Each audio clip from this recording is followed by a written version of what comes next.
Okay, I think we're ready. Try to do that. There we go. Okay, morning again. We've got a couple calendars this morning. I think we're going to start with Mr. Briskey if we've got everyone we need for that. Yes, thank you. Okay, so Ms. Willingham, is this your case? Yes, Judge. All right, are you ready to go? This is a negotiated plea? Yes, Your Honor.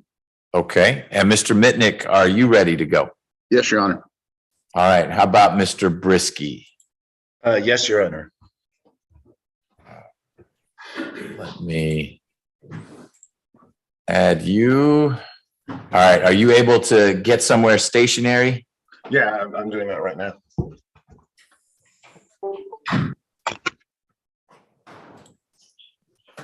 All right, excellent. We've got the three folks we need. This is case 22 SC 184145. Mr. Briskey, before you get sworn in, I need to make sure that you are comfortable proceeding virtually. You are, I assume, in your residence, but more importantly, wherever you are, it's not where Mr. Mitnick is, and you're not in court. Are you all right proceeding wherever you are? Yes, I am. Thank you. You understand that you have a right to have Mr. Mitnick literally by your side so that you can consult with him if you have any questions. And you can still consult with him because I can put you guys into a breakout room, but it's just one step removed from having Mr. Mitnick right next to you. You understand that? I understand that. You're comfortable proceeding with Mr. Mitnick in his home office and you in your home office? Yes, I am. Thank you, Your Honor. Okay, and you'll let me know if you need to speak with him in private at any point. I'll move you two into a breakout room, all right? That works. Thanks. Great. In just a moment, Deputy Gordon is going to swear you. Is that where you're standing there to swear him in? Okay. He's going to swear you in. And then Ms. Willingham's going to ask you a bunch of questions, okay? Okay. Raise your right hand. Do you swear or affirm that the testimony you will give will be the truth, the whole truth, and nothing but the truth so help you? I swear. Lower your hand. State and spell your name for the record. My name is Eugene Briskey, EUGENE SALBRISKI.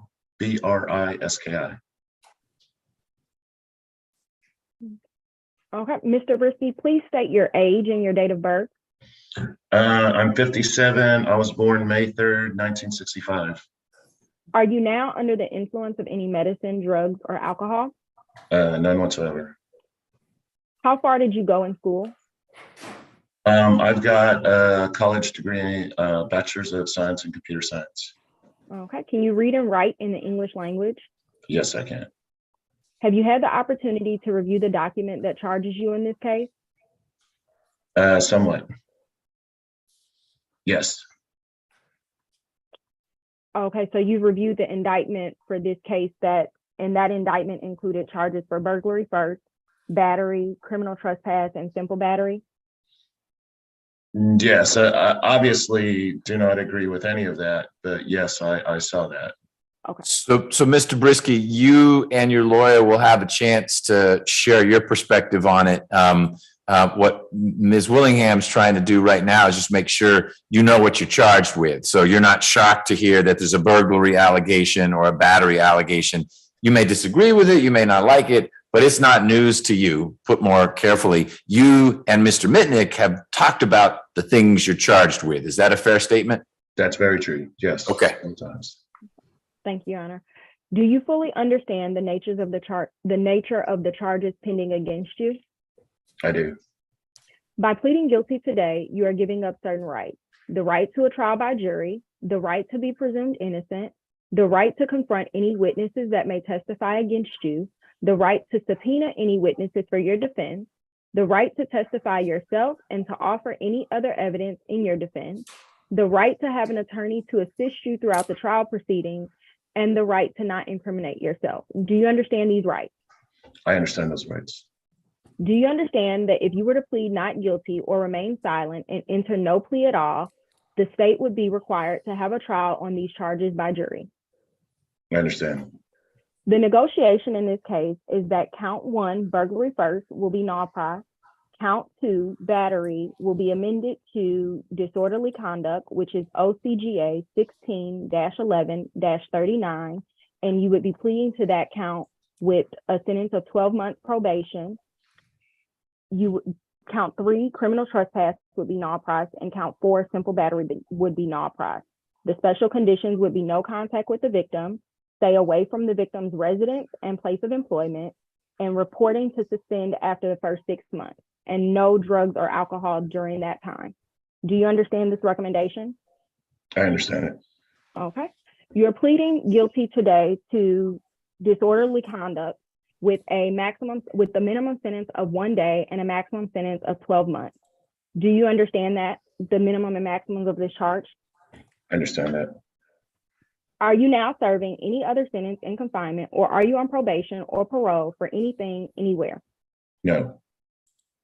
You heard me tell the court what the negotiation is in this case, which is 12 months probation. Do you understand the court is not required to follow that recommendation, but can sentence you up to the maximum sentence permitted by law, which is 12 months?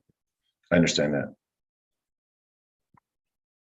Should the court sentence include a period of probation, you will be required to obey both general conditions of probation and special conditions of probation. You will be required to follow the general conditions of probation that probation will give to you when you meet with them, including, but not limited to, that you are not to violate the criminal laws of any governmental unit. The special conditions, as we previously discussed, would be no contact with the victim, to stay away from the victim's residence and place of employment, reporting to suspend after the first 6 months, and no drugs or alcohol during your probation time. Do you understand that a violation of any of these conditions could lead to a revocation of your probation? I understand that. Are you entering your plea of guilty with an understanding of everything we just talked about? I believe so. Has anyone used any forced threats or promises which caused you to plead guilty against your will? No. Are you satisfied with what your lawyer has done for you in this case? Yes. Do you have any more questions for your lawyer before we go on? No. Have you understood everything I've asked you so far? Yes. Understanding all of your rights, do you wish to enter a plea to these charges today? Yes. Is your decision to plead guilty made freely and voluntarily? Yes, it is. Did you in fact commit the offense to which you are pleading guilty? Disorderly conduct? That's the only thing you're Correct, pleading that's guilty only to. Yes. Are you a United States citizen? Yes, I am. If you wish to challenge this plea for legal error, you have one of 2 ways to do it. Your lawyer can explain what these ways are and how they work, but I must advise you of some time limits. The first way is a direct appeal. You will have 30 days from the date the sentence is entered to file this appeal. The second way is a habeas corpus, and because this is a misdemeanor, you will have 12 months from the date the sentence is entered to file this petition. Do you understand these time limits? Yes. Okay.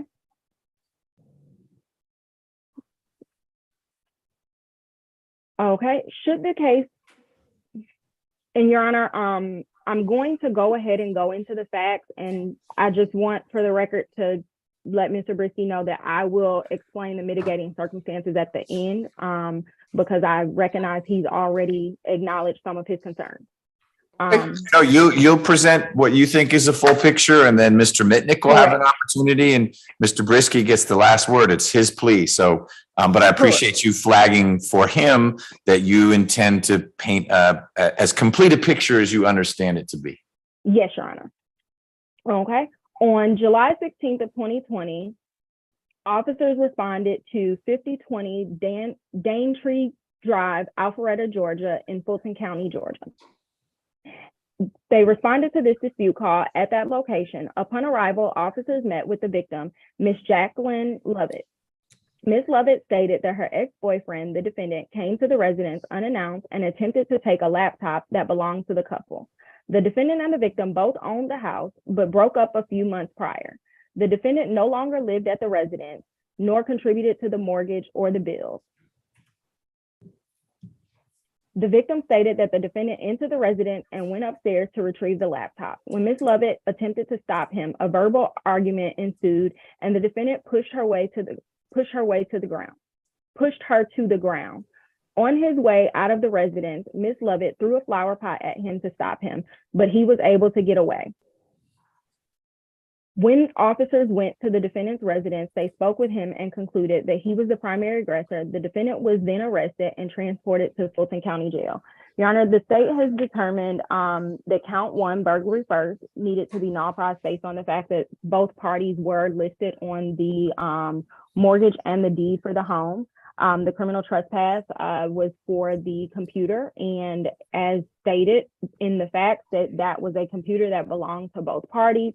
There was clearly a disagreement over who actually should be entitled to have the computer. And as to the simple battery, we have spoken with the victim, and based on my conversation with her, Your Honor, we are not able to determine exactly how the physical contact actually began.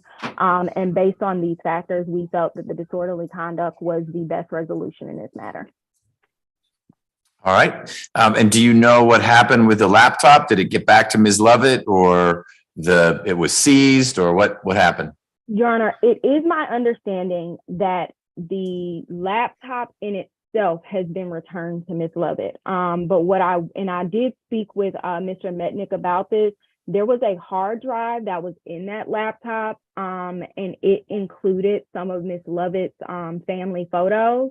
And she did ask that if Mr. Briskey still has that, if he could retrieve those photos and return them. I do not know whether Mr. Metnick had an opportunity to speak with his client about that. We would be happy to provide a flash drive or whatever so that we can try and get that if he has access to it. We recognize that some time has passed, so I did explain to Ms. Lovett that it is a possibility that we would not be able to retrieve those photos. Got it. Okay, thank you. We had someone on from pretrial services and they disappeared. We don't have anyone from probation on. Well, dang. I did receive an email from the court with an intake form for Mr. Briskey to fill out while the plea was ongoing. So my office will be completing that with Mr. Briskey and returning it to, let me see who that came from. I'm sorry, Judge. Well, that's okay. That's from misdemeanor probation. I was wanting to ask someone about any criminal history for Mr. Briskey. That's what pretrial would be on. But Mr. Briskey is shaking his head, no criminal history. And from my review of the GCIC, Your Honor, this is his first and only charge. Got it. Okay. All right. Then let me turn it over to you, Mr. Mitnick. What do you want to add, if anything, to what we discussed? Yes, Judge. Just very briefly again. This is although they were not married, this is kind of akin to an ex-husband, ex-wife. They were together for 25 years. They lived in that home for 21 years together. The deed and mortgages in both of their names. The computer, we actually did provide a receipt to the state, was actually purchased individually by Mr. Briskey. So that was his. I understand there was a dispute about the ownership, but we did provide proof that that was his personal computer. I think this is a fair resolution. Mr. Briskey understands that the biggest mistake he made that night was going there without either a neutral party to mediate or law enforcement. He did advise her he was coming that day. It wasn't like he just showed up. Although he didn't say what time he was coming, he did send her a text message letting her know. There's extensive body cam footage from that evening, and it's fairly clear from that footage that the alleged victim in this case does indicate that she was the initial aggressor, at least with physical contact. My client understands that he, is considerably larger than her and should not have pushed her down, but he was simply trying to remove himself from what was becoming a bad scene. And so there were mistakes that were made. I don't think any of the original charges were appropriate, but we do agree that the disorderly conduct is a fair outcome to everyone. Okay.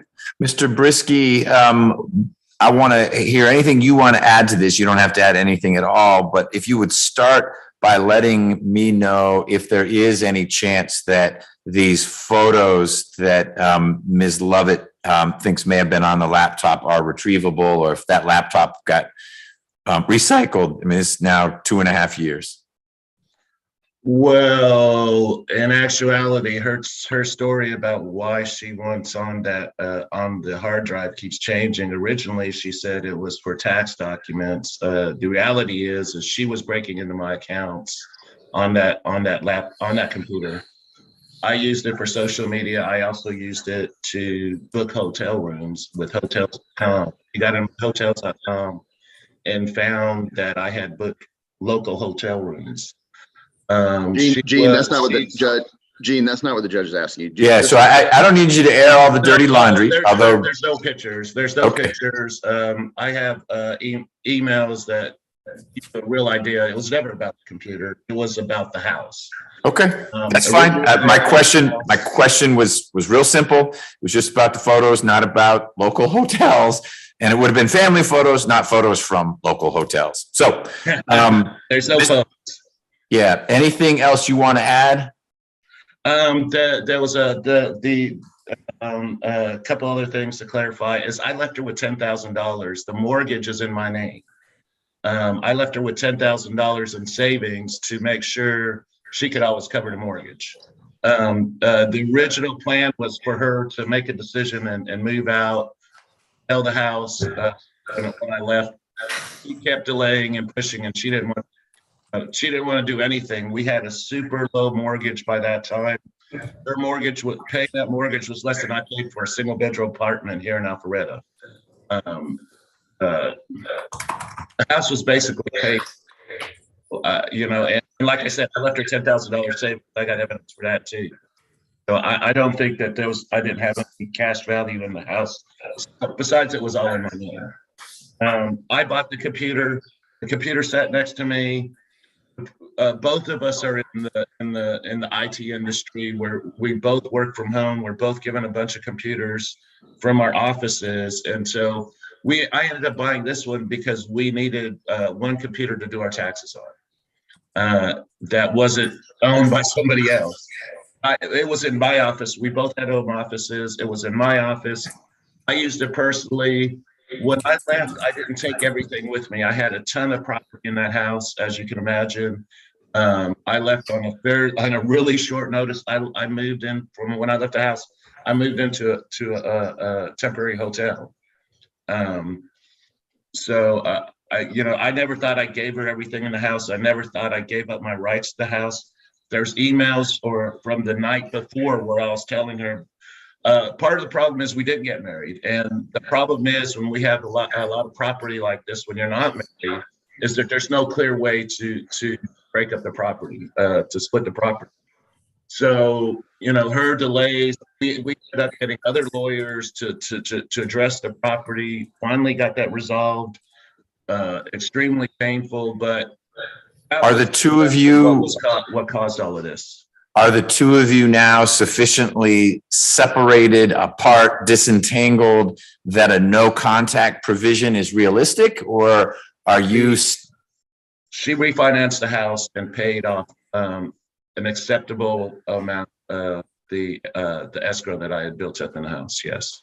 So you don't. I don't have any business with her anymore. I've given up. I have no interest in trying to pursue any more of my property that's in that home. Okay, that's what I needed to hear.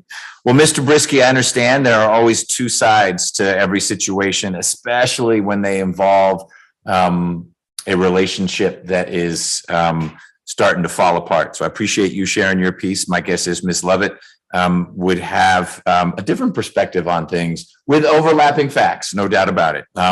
But I find there is a factual basis for your plea. You're pleading only to disorderly conduct. It sounds like Ms. Lovett might have been able to plead to disorderly conduct as well, but she's not the one charged, so I don't get to meet her today. I get to meet you.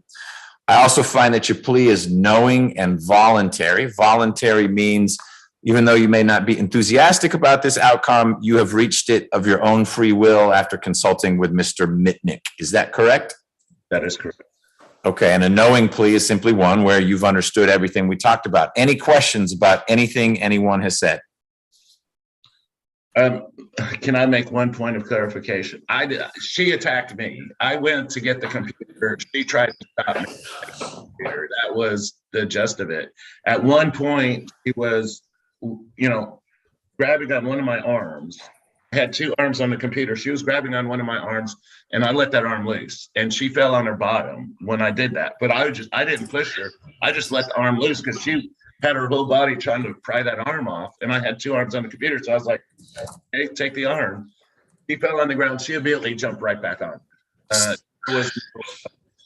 right. It's like someone trying to tackle Derrick Henry, and that laptop was the football. You just kept going. That laptop was the football. Yeah. All right. Got it. Mr. Briskey, do you have any questions? I follow you on that. My question to you was, do you have any questions about anything anyone has said? No.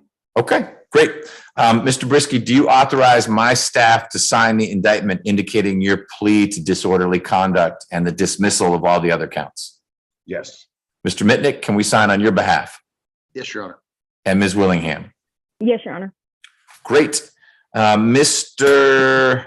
Briskey, count 1 is being dismissed, 3 and 4 are being dismissed, count 2 is being reduced to disorderly conduct. I'm going to sentence you to 6 months of probation. During that probation, you shall have no contact with Ms. Lovett. That means you don't write her, you don't text her, none of this social media that you were using the computer for. Even if it's to say, I'm sorry. It doesn't sound like that's what would be coming out of your mouth or out of your fingertips, but none of that, whether it's warm and fuzzy or cold and prickly, she's gone her way. And while you are on probation, you go your way. If she produces evidence to the state that you've done anything to the contrary, I will likely, and it's credible evidence, I will likely revoke whatever remains of your probation because you wouldn't have moved on, but you've told me you did move on. And that is it. You will need to connect with misdemeanor probation. That's the paperwork Mr. Mitnick has you, and he will fill it out, and they'll get you a report date. I don't know if that's telephonic or in person, but you just need to do whatever it is they direct you to do. And I'm doing 6 months instead of 12 because Ms. Willingham had agreed that if the first 6 months went okay, the last 6 could be suspended. I'm engaging in some forecasting, and I'm assuming that the 6 months will be fine. So let's just do that and not have to revisit things in 6 months because we'll all be doing something different 6 months from now. Mr. Mitnick, anything else on behalf of your client? No, Your Honor. Thank you. Ms. Willingham, anything on behalf of the state? Nothing, Your Honor. All right. Thanks for your work on this case, both of you. And you are all free to go, except I don't know, Ms. Willingham, if you've got other cases here this morning, but. Yeah, Judge, I'll be around. All Thank right. you, Judge. We'll And see Eugene, you guys. Eugene, my office is going to reach out to you as soon as we're done here. Okay. Awesome. All right. Thank you, Judge. Yep. Thank you, Judge. You're welcome. All right. Let's turn to our mixed purpose calendar. First up, we have some plea and arraignments, and position 1 is Curtis Higginsbottom. Is he here? Okay. And this case belongs to, hey, Ms. Feely, And I filed a waiver last week and spoke with Mr. Bottom, so he should be good to go would you like him brought out or? if the court wants to, but I don't think it's necessary. Okay. Any announcement? When you stand, are you dismissing the case? No, Your Honor. Okay. Wow, that would be a big deal. This is ADA Shapiro's case. Yep. Deputy McCauley will be covering for him today. She's currently in Judge McAfee's courtroom, but she said as soon as she was done there, she would report here on this position. Okay. I'm hoping to see her at 1. That's when we're doing Mr. Porter's hearing, but just the lighter side of it, that's the less evidentiary complex side of it. I agreed with Mr. Shapiro that we defer the more complicated motions because he's elsewhere. You can, I don't know if Mr. Shapiro has other cases on here, but Ms. McCauley doesn't need to rush over here because Ms. Feely has waived arraignment. So we'll get a scheduling order out, and Mr. Shapiro will need to get discovery to Ms. Feely. Yes, Your Honor. Okay. While we are on the Stanley Porter matter, I have not been subpoenaed for anything, so I just want to make sure that the court won't need me for anything at 1. I don't think so. I haven't poured over the list of motions he's got, but the ones we're covering today are not he has some suppression motion and the state has 414. Those we agreed to, Mr. Porter didn't get to agree, but they're being moved. But all of his, I haven't looked at them all, but I want the grand jury minutes and things like that. Those we'll cover today. If you haven't been subpoenaed, my advice would be around 12:30 to vacate the premises. Thank you. All right. Omari Walker. Judge, he will be mine. He should be out on bond. This is a 2020 incident, Okay. so I haven't been able to find a good contact. Make sure notice was good.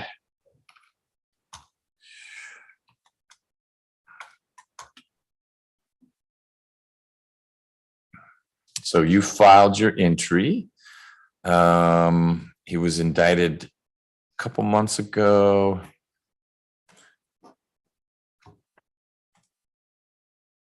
He got out in January of 21. All right.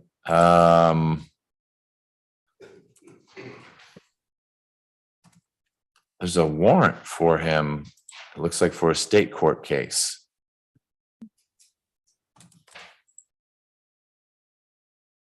Your Honor, the state would then, and I recognize there's a state court case warrant, but I would ask for a bench warrant and bond forfeiture.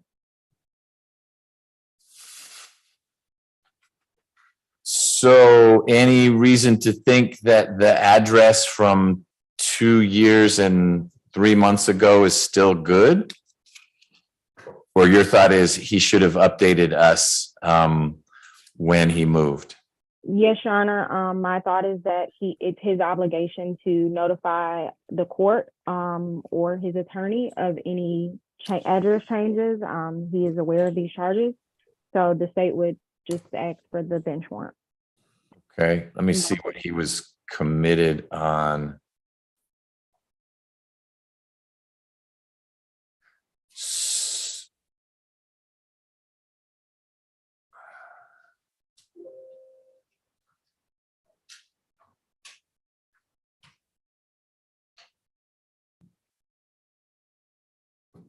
Oh, okay. It's the same stuff. It looked like at first he'd only been arrested for a misdemeanor, but the warrants for him were for setting someone's car on fire and allegedly beating someone up. Okay. Ms. Wood, there's an email in the Odyssey. I don't know if you want to try emailing Mr. Walker. My thought is if you want to try that one, I won't sign a bench warrant till the end of the week. But if we don't get any updates from that tends to change less than an address. Its phone numbers are all over the map. But if you want to try that, then Ms. Willingham, I will sign a bench warrant or whatever it is I sign in connection with this at the end of the week if we have not heard from Mr. Walker. Thank you, Your Honor. Sure.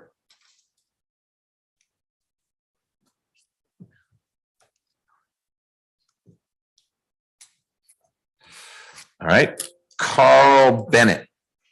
Carl Bennett is mine and he is in custody. I've spoken with him and filed a waiver today. I didn't do it previously because I didn't catch that he's actually in Oconee County. We've loaned him out or? He's in custody for Fulton County, but it's like the outsourced Cobb deal. And I thought it was outsourced to Cobb until Ms. Wood pointed out that it was actually Outsourced to Oconee County? outside the Atlanta metropolitan area. And we've got 500 beds at ACDC.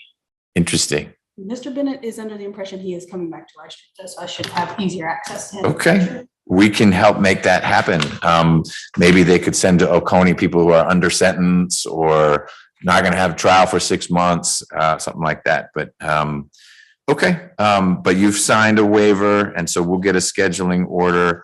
And I'm making a little note to discuss with colleagues. Oconee County, what? If I ever do make my way out there, I'm going to talk with everybody that's there from Fulton County. Yeah, exactly. They should just put out a APB. If you're from Fulton, come on. There's someone from Fulton here. You pick up a bunch of clients. All right. Thank you for that. Mr. Jordan, you'll get discovery to Ms. Feely if this is your case. It says your name on it. It is my case. Okay. All right. That's it for plea and arraignment. Now we're getting to some bond motions. Mr. Hiles, how do you want to handle this? Two co-defendants, same case. We've got Mr. Wilson here with his lawyer. I don't know. Mr. Pepper was brought over, so he's here. I don't see Mr. Davis yet. I haven't heard from Mr. Davis. I've spoken with Mr. Smith. Maybe we could approach on this. It's always what we do with Mr. Wilson. We can approach in a minute. We'll do that. No, I don't mind. We'll go in the jury room, but I just want to, so we'll have a discussion about that. You're prepared to go forward with a bond modification motion in Mr. Wilson's case. Yes, if we need to do that. I will. Okay, all right. I mean, go forward could be that we have a discussion. It could be that we do something on the record, but you're ready to have that discussion. Yeah. All right, and one of you is Mr. Wilson. I know one of you is Mr. Smith. Okay, great. All right. So we will get to that. We'll see what we do with Mr. Pepper. Freddie Nesmith, was he brought over? Great, and that's a bond reduction. Judge, it actually might be a plea today. I just need to confirm that with him. Great. Maybe when I'm talking with Mr. Smith and Mr. Hiles, you can chat with Mr. Nesmith. Thank you, Judge. Is that your case, Ms. Willingham? Yes, Your Honor. Okay, great. Curtis Bethea. Mr. Bethea is mine. Yeah. This is one I think we might need to approach on at some point. Okay. The note was reset for Ms. Patterson to get involved. Important to have her involved. Have you, I think we've talked about Mr. Bethea once before. It's important that you understand his background and why this may not be the typical probation revocation. Understood, Your Honor. Okay. And I did educate myself in between the last two hearings. Okay, okay, good. All right, so we will have a conversation about him. And is he here? Okay. Juan Cabell or Cabell? Cabell. Hey, Miss Taylor. This is a full stipulation, you're ready, and just ask the court to know, because I do have Woodnet holding for me. Okay. I have 9 o'clock over there. Great. That's why I'm going through this. So we'll probably do that first, get you out of here. Then we can do Mr. Wilson. I'm just seeing what the situation is with everyone. Then we've got Garnett Davis. Both of these are mine, Judge. I do believe we'll be able to resolve both today. Okay. And I've got the warrants for all those folks. So those are things I can do. What's this last piece? Oh, that's Mr. Bethea. Okay. Then why don't we do this? Why don't we bring Mr. Cabell out? We'll handle that revocation, and then we'll take a break, and I'll talk with Mr. Smith and Mr. Hiles in the jury room about Mr. Wilson, and then we'll pick back up. Unless, just got a text. Oh.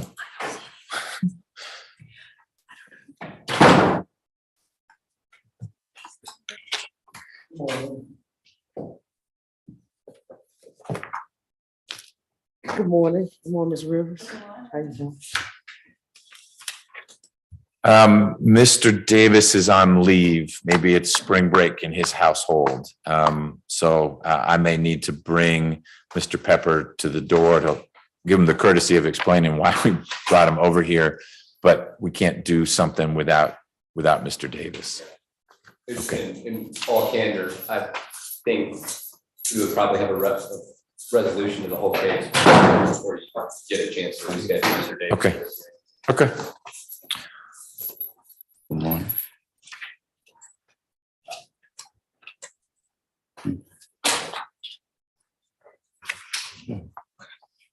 All right, let's go on the record with position 8. It is 16 SC 141227.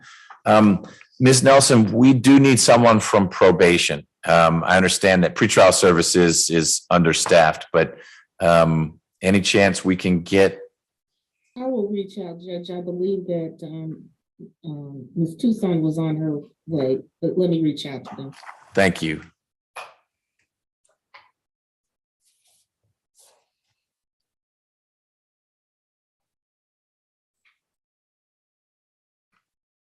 All right, but we'll press on and hopefully probation will hop on. So anyway, position 8 is 16 SC 141227, State versus Juan. Do you pronounce it Cabell? Mr. Cabell is here in court with Ms. Taylor, his lawyer. Mr. Jordan represents the state. Mr. Cabell, you pled guilty, had a trial, somehow resolved this old case from 2016 where you were charged with robbery, and part of your sentence was probation. I don't know how much probation is left because we don't have a probation officer on the call, but we'll figure it out soon.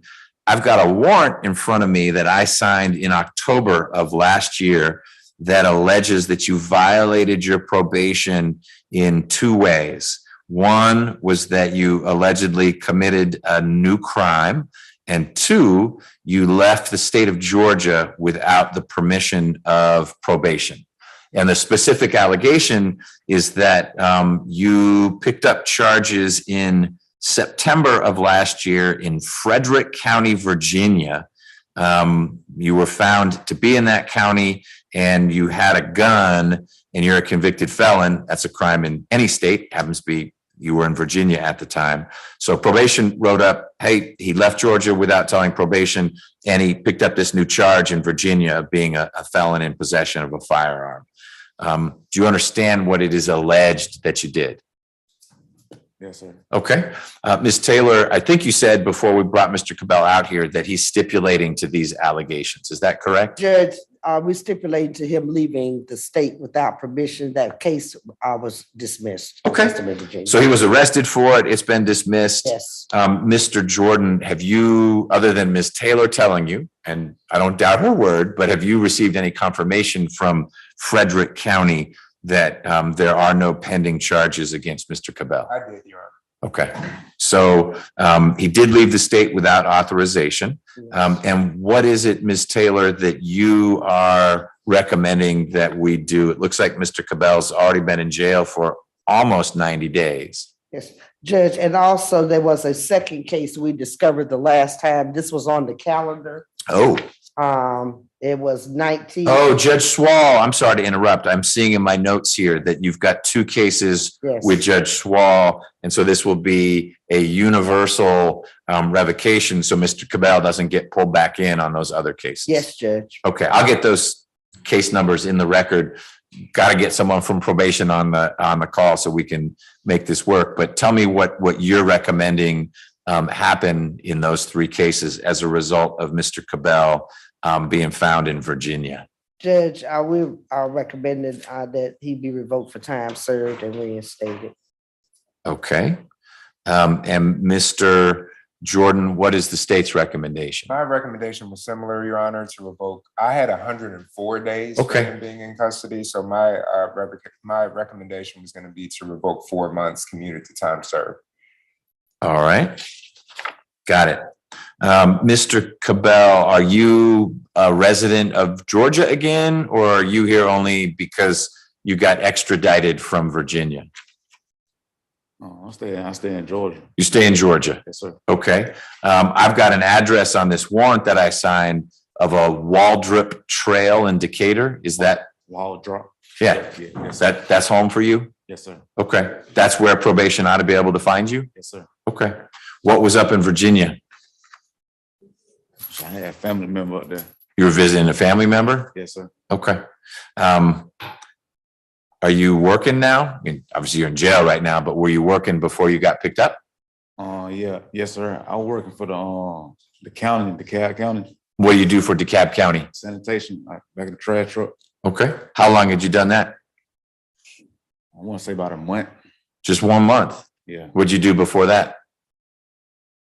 That's all I did. Oh, that's your first job ever? No, I worked at Chick-fil-A before. Okay. So how long have you been at Chick-fil-A? Like 6-7 months. Okay. Can you get this sanitation job back? Yeah, if I go back, yeah. You don't know that you're going to go? Did you not like the job, or? I really didn't like it. I'm may get find another job. So. Okay. Like what? Like a warehouse job or something. Okay. Who lives at Waldrop Trail? My mom. Your mom? Yes. Anyone else? Just you and your mom? Me and my mom, sister and little brother. Okay. Your mom's sister or your sister? My mom, my little sister, and my brother. My little Okay, brother. they're your siblings, your little sister, and how old are they? My little brother, he's 13. My little sister, she's 17. Okay, all right. And how old are you? I'm 26. So you're the big brother. Set a good example for those folks. Here's what we need to do. I know you need to get out of here, Ms. Taylor, but I can't finish this till we get probation. Maybe that I close one of these cases out. Mr. Cabell doesn't need to be on probation in 3 different cases, probably, but I need to know how much time remains. And I want to hear from probation if there have been any other hiccups or if this is it. It just helps me calibrate what we do with these cases, but I'm happy to handle all 3 so that Mr. Cabell can be on his way. I'll be watching the screen here to see when probation joins. Ms. Nelson, maybe you'll be able to find a supervisor or something. We're going to need that for other stuff we're doing this morning anyway. So Mr. Cabell, they're going to take you back in lockup. I'll bring you right back out here as soon as we get someone from probation and let you know what's going to happen. Okay? Thank you, Judge. Thank you, Ms. Taylor. All right, why don't we give probation even more time by taking that break. Mr. Smith and Mr. Hiles, if you will head to the jury room, I will join you there.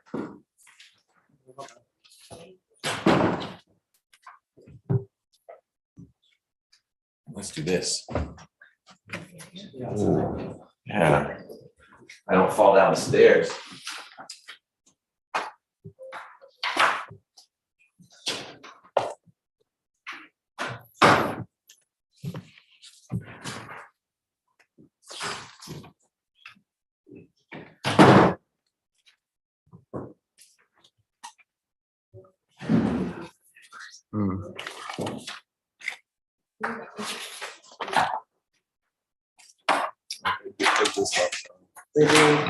Thank you.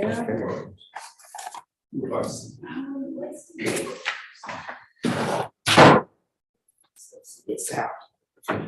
Conference with them. As soon as we walk out, they come on. And the allocation was the same on the other 2, on the other cases. I believe so. I Yeah, don't know. that he left town though. Okay, And had, gotten arrested. that's right. Yeah.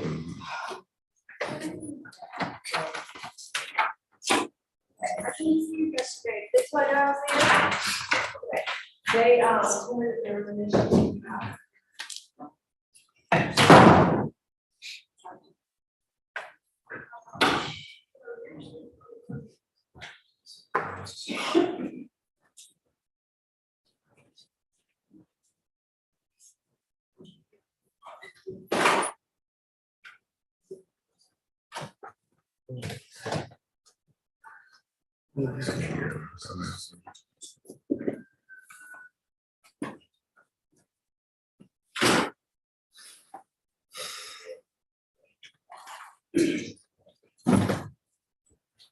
yes.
Wait. Okay.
Hey,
Ms. Tucson, can you hear us?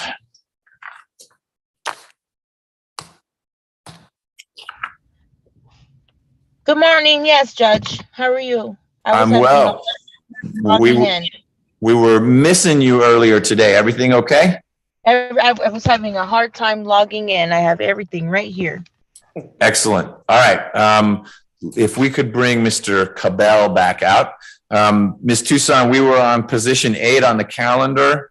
It's actually 3 cases. 2 of them are from Judge Schwal, but they're listed there in the comment section.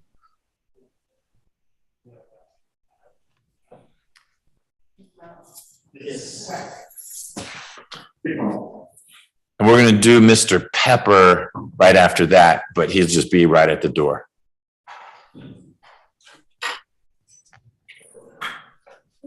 Sorry. You good.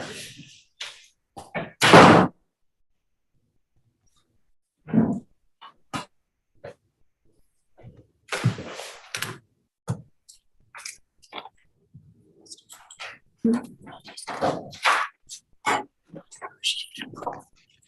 Honor, do you need to talk to Mr. Shepherd? I don't. I mean, I just let you, I'm just going to tell him that his lawyer had a leave and couldn't be here today, and that we will get Mr. Pepper back in here soon.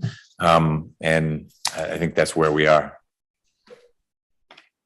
All right, let's get back on the record in Mr. Cabell's case. Mr. Cabell, thanks for your patience. We've got Ms. Tucson from probation on the virtual call now. Ms. Tucson, I need to know, please, how much time remains in each of the 3 cases we're dealing with. There's the one on the calendar, the 16 SC, and then there are 2 19 SCs from Judge Swall. No problem. On 16 SC 141227, 1 year, 4 months, 5 days remaining.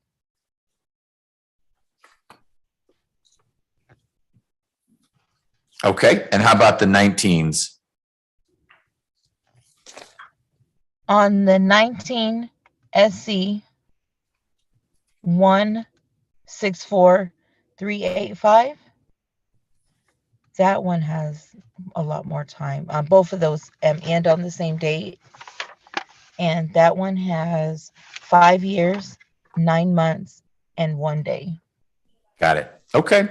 And are you able to tell if Mr. Cabell has had any other issues with probation in the last couple years? There is this warrant that I signed in October that relates to Mr. Cabell having gone to Virginia in September of last year. He's admitting he went to Virginia and shouldn't have done that. The charges up there were dismissed. But I'm wondering if in the past couple of years there have been any other petitions or warrants. I'm looking at a warrant from 2019 and there's one to 2019 and 2018. What was the 2019 warrant for? This one, and if you'd like a copy, I could always send it to you. No, that's okay. This one, the defendant committed a robbery on or about 1/5/2019. So that might have been those 2 new additional dockets that were added. Okay. Got it. The 19 SC 164385 was a robbery case. Okay, so that's all been dealt with, and that was a new case to which Mr. Cabell entered a plea. Okay, got it. Thank you, Ms. Tucson. Okay, and then there was one other one, and it was failure to report. They were technicals. Got it. 2019. Okay, excellent. So, Mr. Cabell, do you have any questions or anything you want to add to what we've been talking about? No, sir. Okay. Mr. Cabell, it's okay. You all right? All right. It's like an echo. You guys are coughing back and forth here. If you've got family in Virginia that you want to visit or need to visit, that's something you need to coordinate with probation. So you're not allowed to leave the state unless they give you the green light. It can be authorized, but you have to ask in advance. Hey, who lives in Virginia? Is it an uncle or your mom or? Just family, like sisters and brothers, like on the daddy side. Okay, so maybe you want to go visit your sister. You just need to get probation to give you the okay, and then we avoid all this situation. So just make sure you're asking in advance. So basically, call them first, then. And not just call them. Don't just say like, hey, I'm road tripping and you're driving. It would be, I would like to go to Virginia next month. Mm-hmm. I think I have to sign it, or Judge Swall. I don't mind signing it if it's a good reason. Like, hey, I'm going to Virginia because we're going to go do a bad thing. I'm not going to sign it, but I'm going to visit my sister, whatever it is. Could even be work. I got to do this work thing in Virginia. The judge signs it, or the judge tells probation, that's all right for Mr. Cabell to go to Virginia. Not Alaska. You don't have anyone in Alaska, he knows, but Virginia's okay. So it's not just calling and telling them, but it is saying, I'd like to go. And then there's a little form that gets filled out. I sign them all the time for folks who have a good reason. Sometimes it's a sad reason, a death in the family. So I got to go to Tennessee. Okay, sign it and you're on your way. But just do that in advance because you get scooped up in Virginia. It could be as dumb as you get a speeding ticket. But then if we see that in the system, oh, your speeding ticket wasn't in Conyers, your speeding ticket was in Roanoke, Virginia, then you're going to get revoked again. Okay? Okay. All right. What I'm going to do, Mr. Cabell, is revoke 4 months. You will get credit for all the time that you've been in.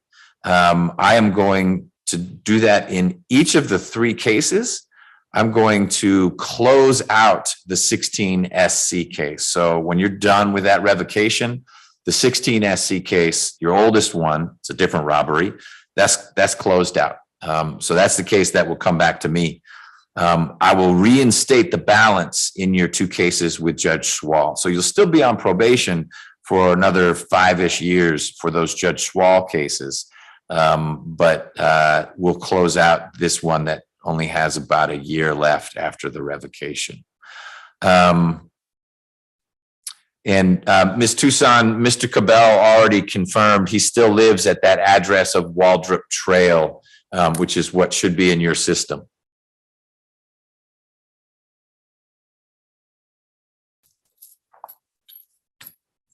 I am double checking that now. And for this, so we're going to suspend the balance in the 16 SC 142024. Yes, ma'am. Okay.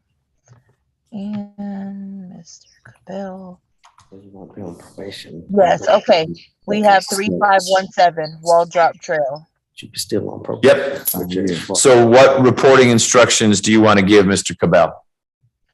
It looks like he's still, Mr. Cabell, is that in DeKalb County? Yeah, ma'am. Okay. Since it was transferred back, they send them back whenever there's a violation. You're gonna want to report to Atlanta after you're released from custody, and they'll transfer you back to the DeKalb County office.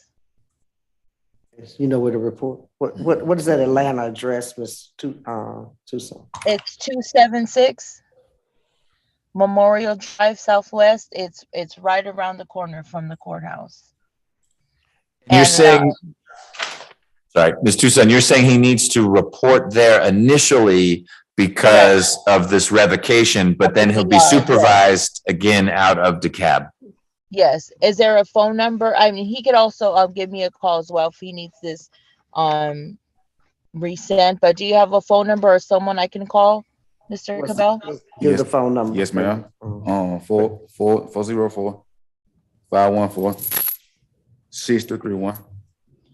Can you repeat the last 4? 6331. 6331. Yeah, man. And whose phone number is that? My mom. That's his mother's phone number. What's your mother's name? Saniqua Cabell. You just call me Kendrick. Miss Kendrick. Yeah, man. Kendrick. Yes, ma'am. Okay, that Miss Tucson, that's his mother's phone number, Miss Kendrick. Miss Kendrick, 404-514-6331. Yes, and that is the number. I have been in communication with his mom this whole time. So that is a good number for her. Okay. Thank you.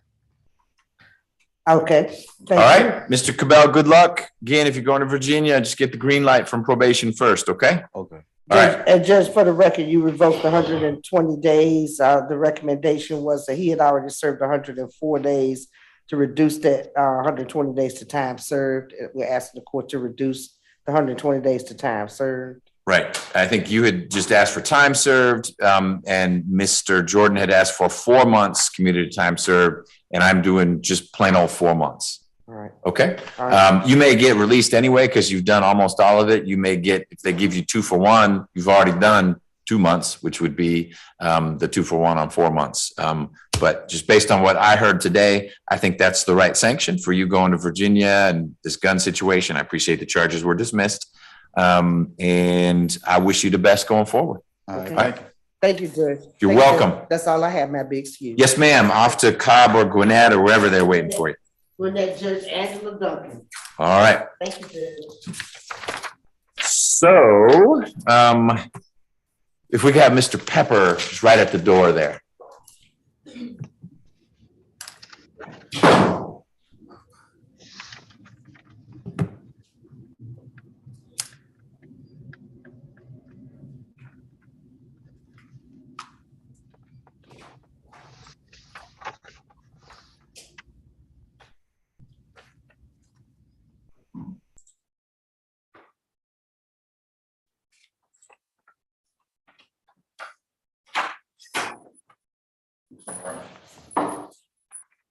Hey, Mr. Pepper, I'm Judge McBurney. How you doing? Good. I just want to give you an update so you knew why you were brought over here. Mr. Davis, your lawyer, had filed a bond motion, but he has a medical leave for today. I don't think he knew which day we were going to hear the motion, but he couldn't be here today. So as soon as he is available, we'll bring you right back here to have that conversation about bond. But that's why you were brought over today. I didn't know Mr. Davis wouldn't be available.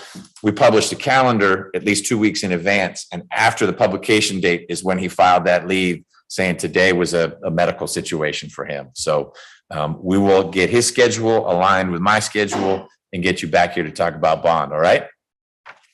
Questions? You know what that would be? I don't. My staff will talk with his staff, but the answer is soon. You're entitled to this bond hearing. He filed that motion a little while ago. Okay. All right. I'll see you soon.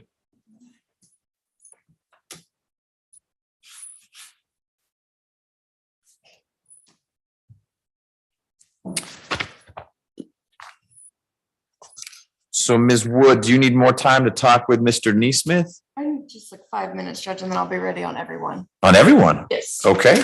I think so. All we've got left is Nesmith, Mr. Davis's 2 cases, and whatever's going to happen with Mr. Bethea. That's it. Did we cover whatever case you were here for, sir? Pepper? Okay.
Mr. Jordan, you got Mr. Toll's leave of absence.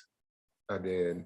So that would mean it would have to be week 2 of the calendar. Oh, that's when I need you here. What? Yes. Oh! There's going to be a lot of movement for me, but from my understanding, Judge, is that they have Deputy McCauley is going to send out an email, but a lot of the cases in front of me already asked for the 17th, so that may push back Norris altogether until the next. It may. It's the calendar isn't as movable as a single judge calendar because we are structuring it to give precedence to judges who haven't had a case resolved through that process, and then the oldest of that case, their cases that haven't been resolved. So I don't have it in front of me now, but I think Judge McAfee has one on there that's going to need to be dealt with. Now, if it can only go the week of the 17th, that would go before Norris. There will be some pushback if everyone says I have to go the 17th. Now, Mr. Tolles cannot be made to go the first week, but if we've got a public defender and an ADA, they may get shoved to that first week, kicking and screaming. But we have booked a senior judge for that entire week. Now, if 6 things plead out, okay, that's just how it plays out. But there's only so much we can move to the 17th. Understood, Your Honor. I wish it went the 10th as well. That would have made things a lot more simple for me. Yeah. I'll be ready on whatever. Okay. It may well be that Norris could resolve too. That would be perhaps in his best interest. Yes, agreed. But Mr. Tolles, I guess it's spring break or something because he's gone all this week and a chunk of next week. Must be nice. I talked to him yesterday. He did not mention that. So that was a very surprising email to see. Yeah. But yeah, it was filed March 9th. He got it in time. I guess he has so many cases, it's difficult to file a leave on each one.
We have a case with 178 charges.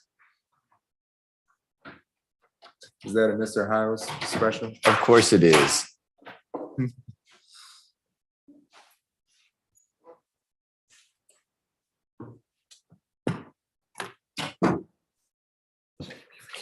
Ms. Wood, what would you like to do first? I believe we can do position 6, Mr. Nesmith, the non-negotiated plea. Okay. Ms. Willingham, you still with us? Yes, Judge. All right, she comes back to life.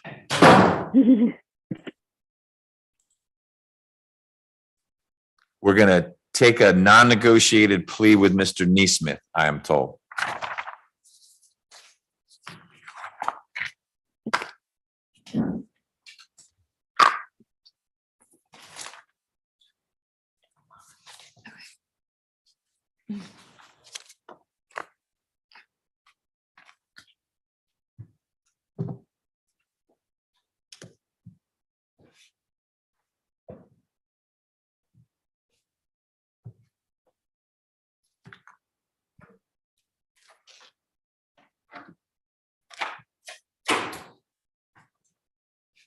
He can go to the podium.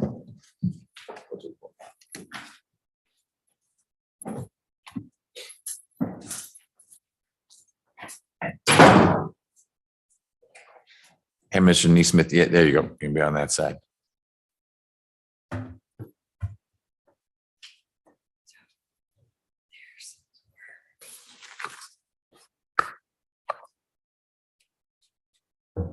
All right, we ready? Okay. This is position 6. It's indictment 22 SC 185074. It's State versus Freddie Nesmith, who is here in court with his lawyer, Ms. Wood, also in court. The prosecutor is Ms. Willingham, who is appearing virtually. Mr. Nesmith, I'm Judge McBurney.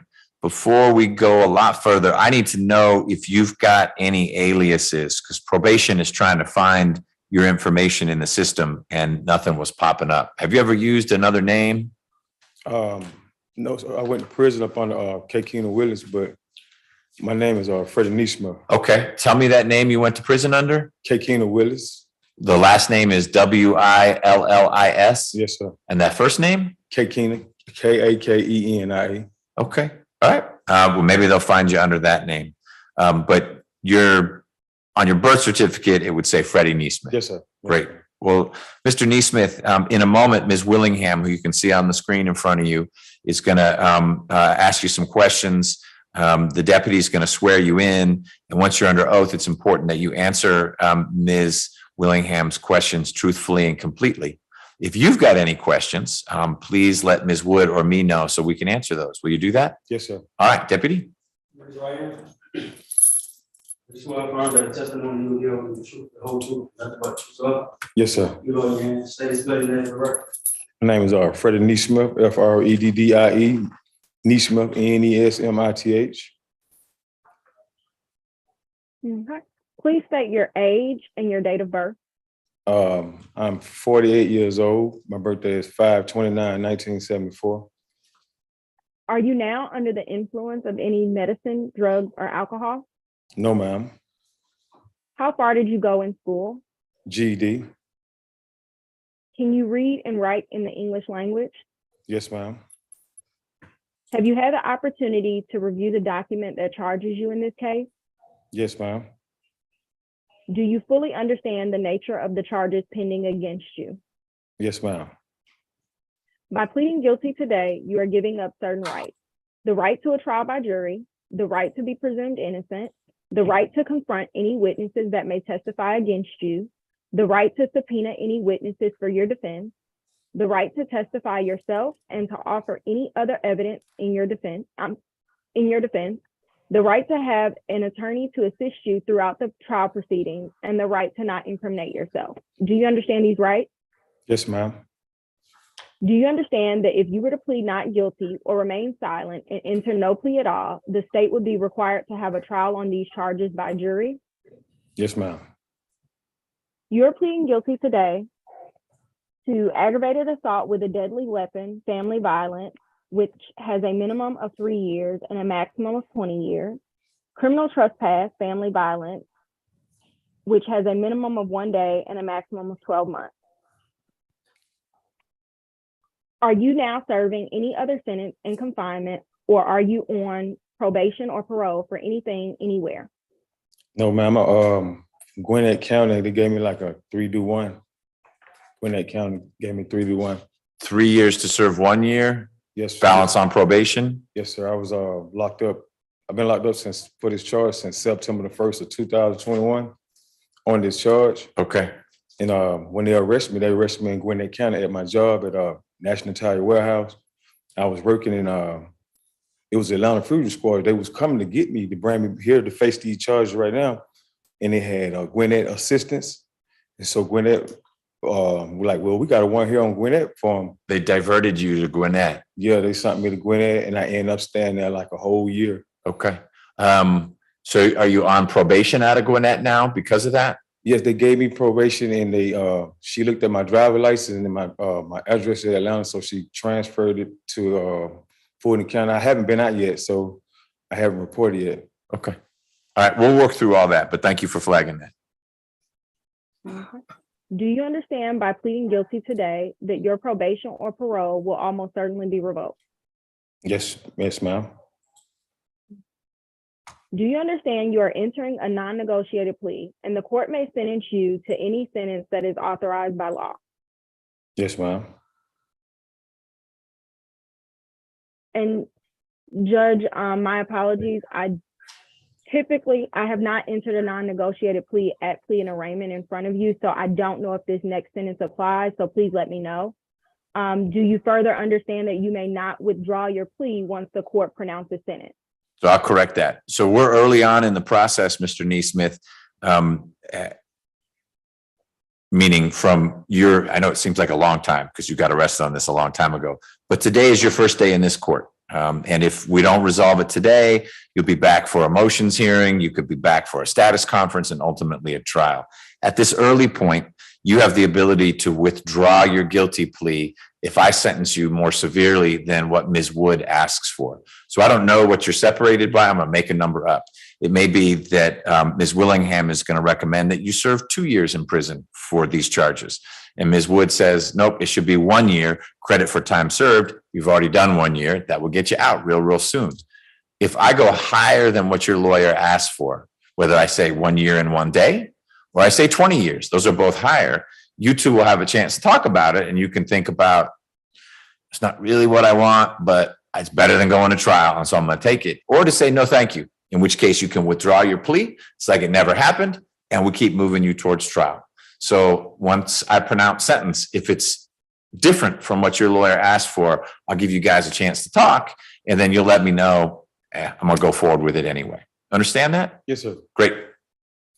So Ms. Willingham, future reference, it's usually at the status conference, which we may be renaming again, final plea. That's the last day when someone could withdraw. Any day before that, they've got the ability to withdraw. Okay, thank you, Your Honor. Sure. Should the court sentence include a period of probation, you will be required to obey both general conditions of probation and special conditions of probation. Under the general conditions, you will be required to follow the general conditions of probation that probation will give to you when you meet with them, including, but not limited to, that you are not to violate the criminal laws of any governmental unit. Under the special conditions, the state would be requesting no violent contact with the victim, complete family violence intervention program, no weapons, no drugs, and random drug screens. And should the court apply those conditions, then you would also be required to follow the special conditions. Do you understand that a violation of any of these conditions could lead to a revocation of your probation? Yes, ma'am. Are you entering your plea of guilty with an understanding of everything we just talked about? Yes, ma'am. Has anyone used any force, threats, or promises which caused you to plead guilty against your will? No, ma'am. Are you satisfied with what your lawyer has done for you in this case? Yes, ma'am. Do you have any more questions for your lawyer before we go on? No, ma'am. Have you understood everything I have asked you so far? Yes, ma'am. Understanding all of your rights, do you wish to enter a plea to these charges today? Yes, ma'am. Is your decision to plead guilty made freely and voluntarily? Yes, ma'am. Did you in fact commit the offenses to which you are pleading guilty? No, ma'am. So, Mr. Nesmith, I can accept what's called an offered plea, which is when a defendant says, it didn't go the way the state says it went, but I want to work it out anyway. I also call it a best interest plea. I think it's in my best interest to plead guilty. I don't want the jury to hear what Ms. White has to say. They may believe her version of events, and that could go real poorly for me. But your answer to Ms. Willingham's question was, I didn't do this stuff. And if you are saying I'm not guilty, then we're really not taking a guilty plea today. I'm not forcing you to say I'm guilty. I just need to know there's three options. One is I didn't do it and I want a trial. Another is it didn't happen the way the police said or Ms. White said, but I want to work this case out. And that's why I'm standing here with Ms. Wood. And the third is, you got me. I did it. I'm sorry I did it. I did it. I plead guilty. You don't even have to say you're sorry, but you're admitting that you did it. Which one of those three are we talking about today? Second one, sir. The second one. Yes, sir. So you disagree, and you haven't heard it all yet, but Ms. Willingham's going to say, here's what I could prove as the prosecutor. And it sounds like you're going to disagree, maybe not with all of it. Maybe you and Ms. White did live together, something like that, but something about a knife and this and that. It may be that you disagree with that. Even though you disagree with it, you would rather enter the plea today than go to trial. Yes, sir. Okay. That's what we call an offered plea, and those are okay. Just need to know that's how we're navigating. Okay, yes, sir. All right, Ms. Willingham. And I know Judge just went over it with you, but I'm going to ask you just for follow-up. Are you entering your plea of guilty pursuant to North Carolina v. Alford, meaning that you may not admit guilt to every element of the crime charged, but believe it's in your best interest to plead guilty today? Yes, ma'am. Are you a United States citizen? Yes, ma'am. If you wish to challenge this plea for legal error, you have one of two ways to do it. Your lawyer can explain what these ways are and how they work, but I must advise you of some time limits. The first way is a direct appeal. You have 30 days from the date the sentence is entered to file this appeal. The second way is a habeas corpus petition. You will have 4 years from the date the sentence is entered as to felony offenses, and you will have 12 months from the date the sentence is entered as to misdemeanor offenses. Do you understand these time limits? Yes, ma'am. Do you understand that you are not allowed to possess firearms during the course of your probation?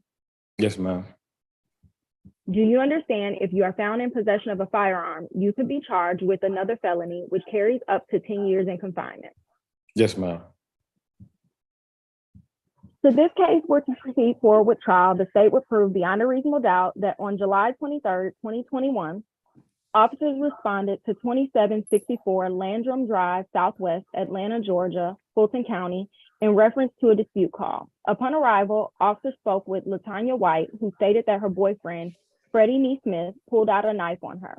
She further explained that her and Mr. Nesmith were having a verbal altercation that turned physical when Mr. Nesmith pulled out a knife and held the knife towards the back of her head. Ms. White then explained that Mr. Nesmith poked her in the head with the knife. The defendant then calmed down, causing Ms. White not to immediately call the police, but instead advised the defendant to get his clothes out of her car and leave. She stated that at that time, he became upset again and proceeded to smash her rear window out of her 2013 Nissan Sentra before he left the location. The state, Your Honor, the state would be, the state's recommendation in this case would be 5 years to serve, 2 years as to count 1, aggravated assault with a deadly weapon. And as to count 2, criminal trespass, the state would recommend serve 12 months. And as previously stated, the special conditions would be no violent contact with the victim, complete family violence intervention program, no weapons, no drugs, submit to random screening. So your understanding, Ms. Willingham, is that Ms. White wishes to continue to have contact with Mr. Nesmith? Yes, Your Honor. Okay. All right. Got it. Thank you. Let's check just in case. Nope, no pretrial services. Ms. Tucson, what do you have in terms of criminal history for Mr. Nesmith? Is he on probation right now? And Your Honor, I do actually have some criminal history information if that helps as well. Oh, why don't we start with you, Ms. Willingham, then we'll go to Ms. Tucson. That is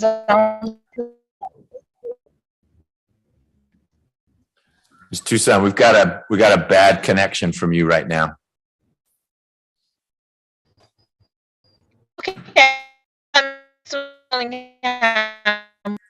All right, why don't you share, Ms. Willingham, what you've got? Judge, from reviewing the GCIC, I see that the defendant has a dangerous drugs out of DeKalb County from 1991, another drug charge out of Fulton County in 93, an armed robbery out of DeKalb County in 93, another armed robbery out of Fulton County in 96, an armed robbery in DeKalb out of DeKalb in 95, and an ag battery out of DeKalb in February of 22. 22. Yes. Okay. And that one from DeKalb, that's a actual conviction or that's an arrest? Yes, Judge. These are all convictions. Okay. Got it.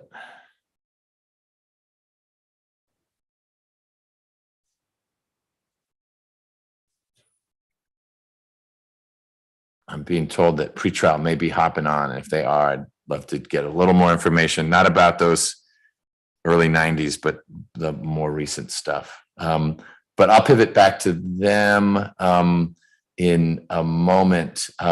Ms. Wood, what do you want to tell me about Mr. Nesmith's situation? Thank you, Judge. First, I want to point out that Miss LaTanya White contacted our office early this year, spoke with my investigator, and wanted us to let the court know that she was no longer interested in pursuing this case and that she has no hard feelings against Mr. Nesmith. And so we just wanted to make sure the record reflected that. As far as the factual basis is concerned, no visible injuries for Miss White. She did mention there was alcohol involved and no knife was recovered. Despite that fact, Mr. Nesmith does believe that this is in his best interest.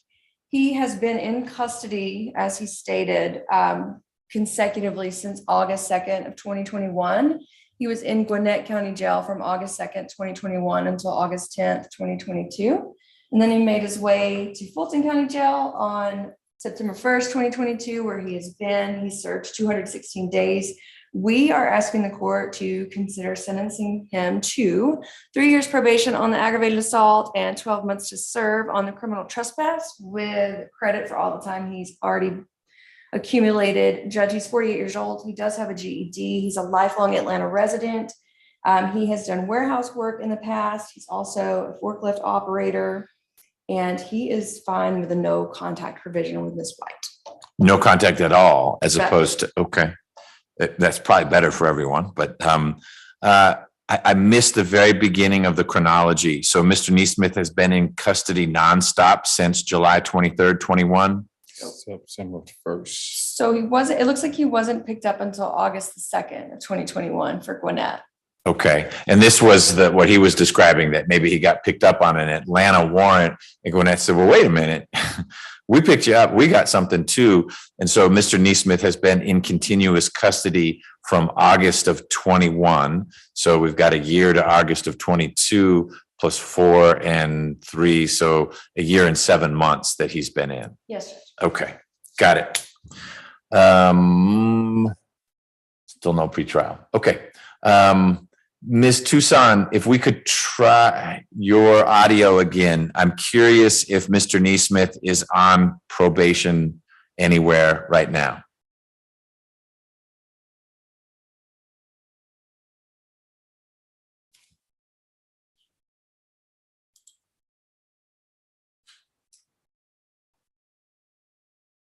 Okay. Well, she's going to need to be able to connect because we're going to need to get reporting instructions to you, Mr. Nesmith. Is there anything you want to add? Yes, sir. Thank you for asking. Well, when I got out of being incarceration, I haven't been with a woman in 20 years, and women seem to take advantage of me, because I have no kids. And I was dating LaTanya. She had 6 kids, and now one of them was mine, sir. And I helped her, took care of the kids and all that. And she accused me of cheating one day, and I left. I went to my mom's house, and she brought up all these allegations against me to hurt me because I've been in prison for the things I did when I was young. So all these armed robberies from the early 90s. So that was when I was 19, 18 years old. How long were you in back then? I did 20 straight years. So. Wow. Okay. What's this DeKalb case? When I got out, I was married to this woman, and she's the same thing. I was like a free pick for women. They was using me for my money. And I got out of there. She did the same thing. She said I bruised her arm, and it was a misdemeanor. But when they found out that I had a case pending in Fulton County for this LaTanya White, they raised the charge to a felony and got me over there to plea out. So what's your sentence out of DeKalb? They gave me time, sir. They gave me like 8 months or something like that because I was already riding in Gwinnett County, and they sent me back to Gwinnett County. Okay. And I had to finish the sentence over there. Got it. Okay. Well, you may want to hang it up with the ladies and try something else out because that just seems to be getting you in trouble. But we'll see. We've already talked about an offered plea. You understand that I can accept a plea when you say that you're pleading in your best interests, but that you disagree with the version of events that the state has described. Is that correct? Yes, sir. Okay. Well, Mr. Nesmith, I find that there is a factual basis for the case. That doesn't mean I'm taking Ms. White's side. All I'm saying is that if Ms. White came in here and said these things happened and the jury would probably get to hear about some of the other incidents you've had with women, not these armed robberies from way back when, but just the situations where you've described that you were being taken advantage of. The jury would get to hear about that. So I do think that the state could prove its case. I don't know that they would, but I don't need to decide that now. I also find that your plea is voluntary. That means no one's forcing you to enter this offered plea. Is that true? Yes, sir. And it's knowing, meaning you understand the consequences of a plea. You're going in with eyes wide open. No one's forcing you to do it. Is that true? Yes, sir. Okay. And I'll accept your plea. I'm sentencing you pursuant to the Probation Options Management Act. And all that that means, Mr. Nesmith, is that while you're on probation, which you will be for a little while out of this Fulton case, you may also have some Gwinnett probation. I don't know, but maybe we'll get folks connected here to help out with that. They transferred, excuse me, sir. They transferred it to Memorial Drive. It all gets transferred. It's based on where you live. So if your address is in Fulton County, then you only have to report in one place. Okay. But while you're on probation, if you have a minor violation, you and probation will resolve that. If it's something more significant, you get arrested again, that comes back to me and we'll work through whatever the consequences might be. Mr. Nesmith, do you authorize my staff to sign the indictment indicating your offered plea in this case? Yes, sir. Ms. Wood? Yes, Judge. And Ms. Willingham? Yes, Judge. Great. Mr. Nesmith, I am going to sentence you on count 1 to a term of 5 years to serve 1 1/2 years. So that's 18 months, 1 1/2 years with a balance on probation. Your sentence on count 2 is 12 months to serve.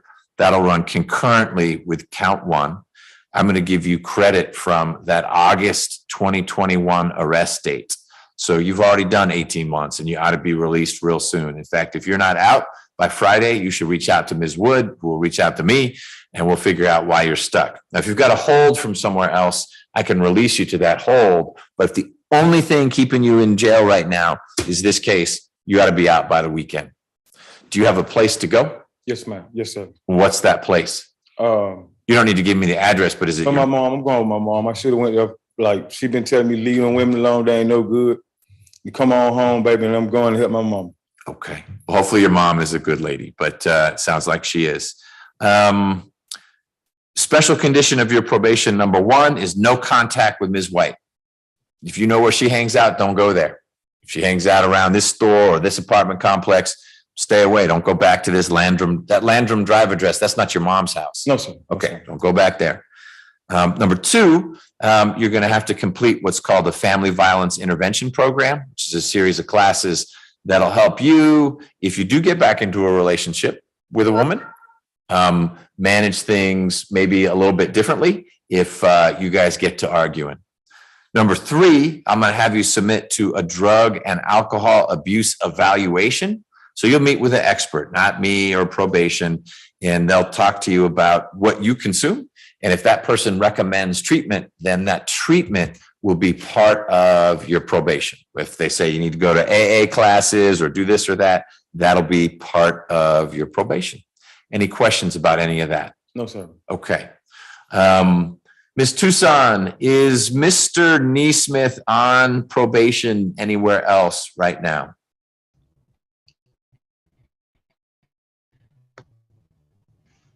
Judge, he is showing probation for Gwinnett. Are you able to hear me okay? Yes, ma'am. This is much better. Okay. And he's on probation with Gwinnett. and he is on probation in DeKalb. Would you Okay. like the case numbers? No, I don't need those. All of that will be consolidated in Fulton if that's what his address is.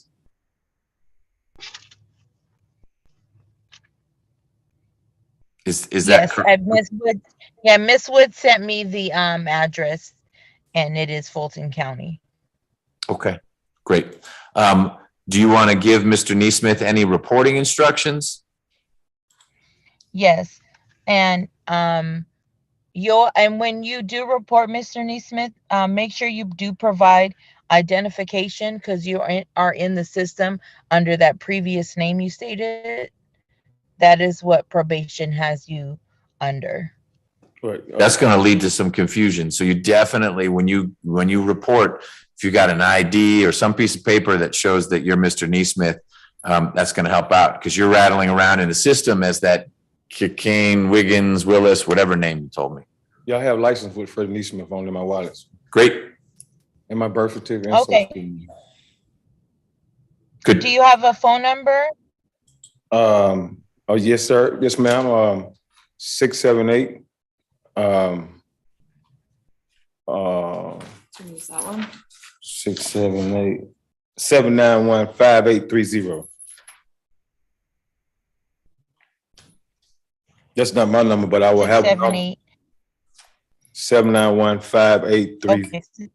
That's my sister. Okay. Do you know where probation is? No, ma'am. Okay. Do you know where probation is in Fulton County? It's at 276 Memorial Drive, Southwest. I'll find it. Okay, and I could also send those to your sister and to Miss Wood as well. You'll need to report within 48 hours of release.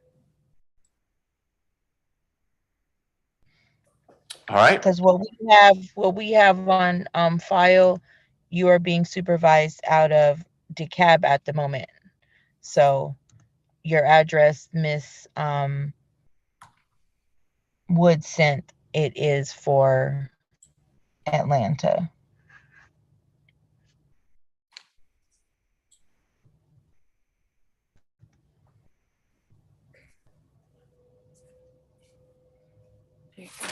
All right, Ms. Willingham, anything else for Mr. Nesmith?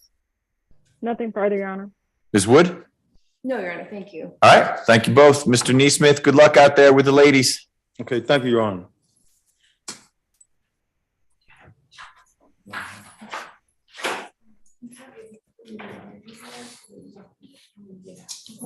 Your Honor, that concludes my business. May I be excused? Yes, ma'am, you may. Thank you. And Ms. Roberts, I appreciate you joining us. I know you guys are stretched a little thin today. That was our last possible plea for the calendar. So you are free. I think you guys are having to cover a bunch of courtrooms. So you should pivot to somewhere else. And I look forward to spring break being over when you guys are back to full strength. Thank you. All right, take care. So should we do Mr. Davis? Judge, if we could bring him out, I think he may have had a change of heart. Okay.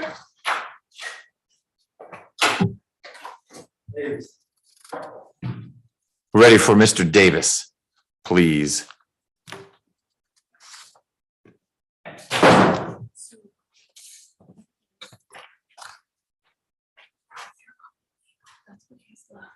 Did you get that? I didn't. Okay.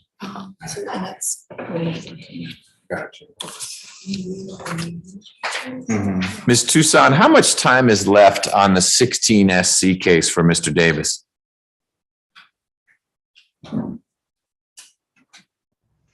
On the 16 SC case.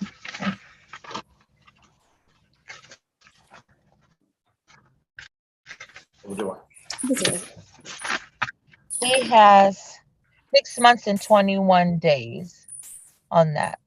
16 Okay. SC 143. And on the other case? 1 year, 4 months, and 10 days. Got it. Okay. Thank you so much. Let's get on the record with Mr. Davis. He is positions 9 and 10. on our calendar this morning. Mr. Davis is now here in court with his lawyer, Ms. Wood. Good morning, Mr. Davis. Morning. Mr. Davis, I've got 2 warrants. One Judge Kirk signed in connection with your 19 SC case, which is a theft by receiving case, and then one I signed, which relates to an older ag assault armed robbery case. They both allege that you violated probation by violating the law, and specifically, the allegation is that in July of last year, you committed a new armed robbery and aggravated assault. And then there's an add-on that in October of last year, you were instructed to report and you failed to report. I don't know if you were in jail at the time, it would be kind of hard to report. I don't know how long you've been locked up and if it's only because of these warrants or if it was that July charge. But the main thing you're charged with in terms of violating your probation is these new offenses. And I was just learning as you walked in how much time is left on probation in your 2 cases. You've got about 6 months left in the older robbery case, and you got a little more than a year left on the more recent theft by receiving case. Given all that, Ms. Wood, is Mr. Davis contesting these allegations and we need to have an evidentiary hearing?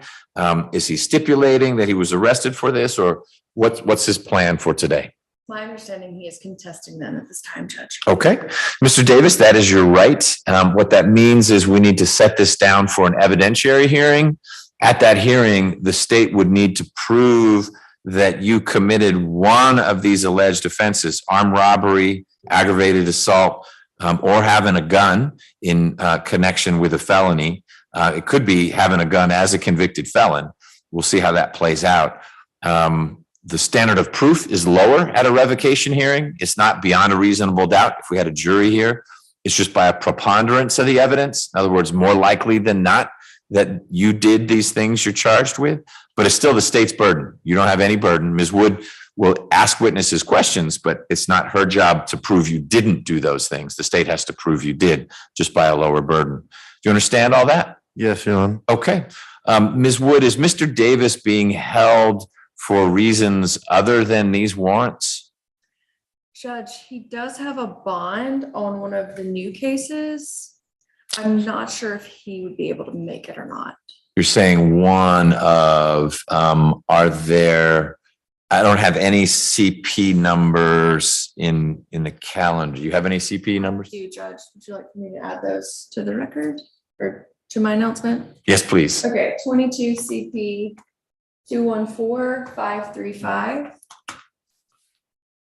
So that's the armed robbery. So that's what is the main basis here. And there's a motion for a preliminary hearing, but he does have a bond. Okay, I see that. And then there's also 21 CP 197723. And those are, so he did get a bond because he hit the 90-day mark. What are the I didn't. The second one's entering auto only. Judge. Okay. All right. And does he have a bond on that one? I think so, because it's not showing. It looks like he's out on bond on that one right Okay. now. Got it. So there's a bond. Don't know if Mr. Davis can make it in connection with the armed robbery allegation. Then we've got these 2 warrants. Okay.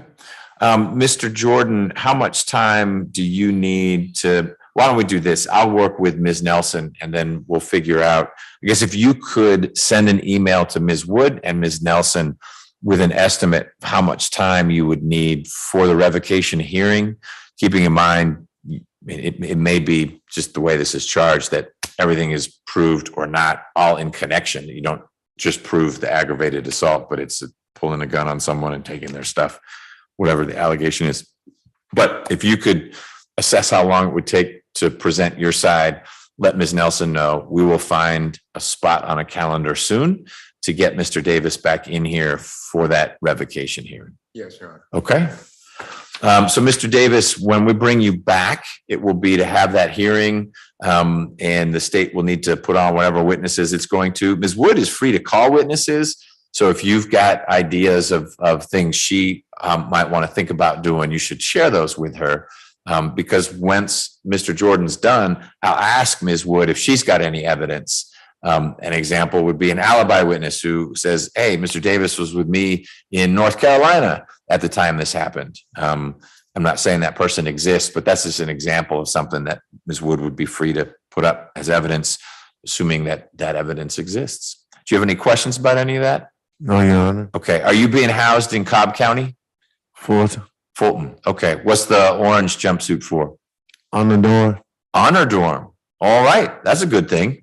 Is that a generally safer location? Yes. Okay, good. We'll keep up the orange jumpsuit then. Ms. Wood, anything else on behalf of Mr. Davis? No, Your Honor. Okay, well, we'll get this reset and we'll see you soon. Thank you. Bye, Mr. Davis.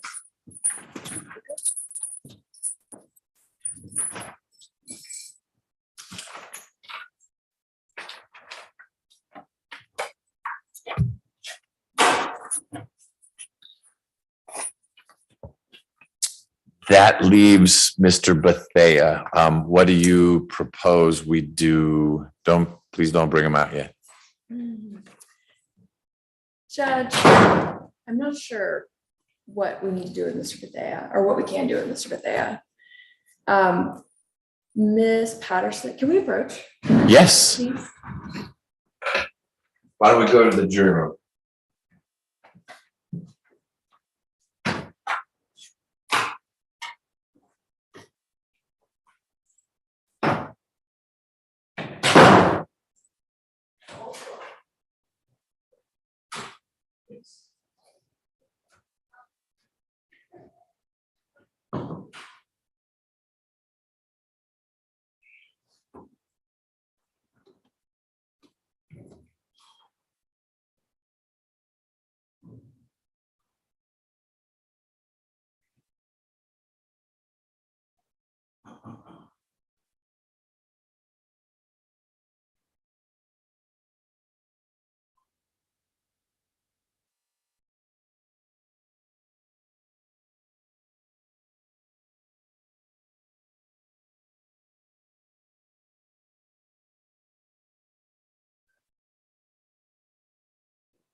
All right. I think we are done for this morning. I think we're using the same Zoom for this afternoon, so I'll leave it on.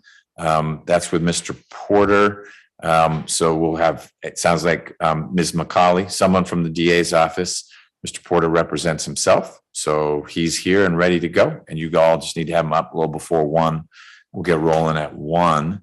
And then we've got more calendars tomorrow, plus at least 2 pleas. Yes, Judge. Go team. All right. So what happened with your car? I just got the notification that they just towed it from the house. Oh. Apparently every single lot in my car got broken into on Sunday night or sometime while I was going on vacation. He's going to recuse from entering auto cases for a little while. So apparently all of the lots in the entire city are just inundated with Kias and Hyundais that have been broken into. So it took me quite some time yesterday to be able to find a lot. Your car's going to be at Oconee County along with their clients. So I finally did find one in Forest Park that was able to take it. So I'll get the bad news at some point today that it's Yeesh. Someone must be making money, not the actual bandits who break into your car, but with all those busted up Kias, and someone is figuring out a way to harvest something in there and making a killing. Probably. I need to get in that line of business. Yeah. After a few years. Go do Yeah. that. Okay. All right. Well, thank you, folks. Ms. Tucson, you do not need to sign back on at 1. We're just going to be hearing some motions at 1 o'clock. But thank you for joining us this morning. Okay. But we are going to need you to get a better connection. Yes, for sure. I don't know what's going on today. I'm sorry about that. That's all right.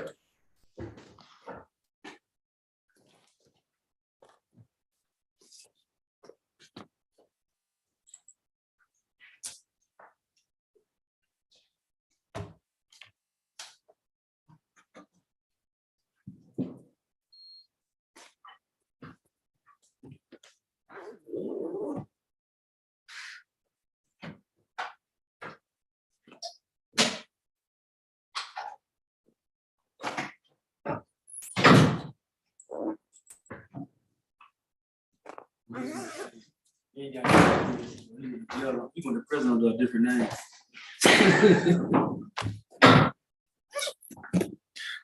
Ms. Wood is wise, not having a poker face. She turns away when she hears things like that. Yeah, yeah. I feel like my clients think you're like their therapist or something, Judge. They love to just tell you.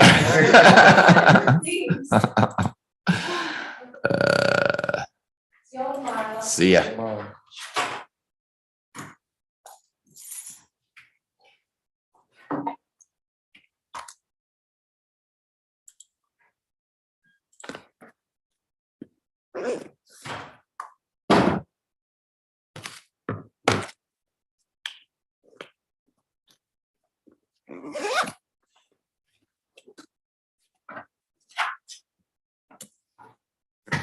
Right, y'all have a good one. I might pop back in at 1 o'clock just to watch the motion. It'll be interesting. Yes, it will.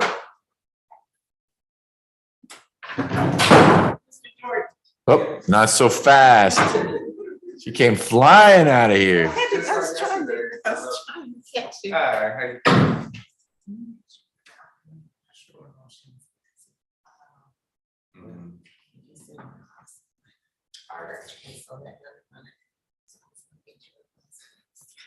Just on vacation.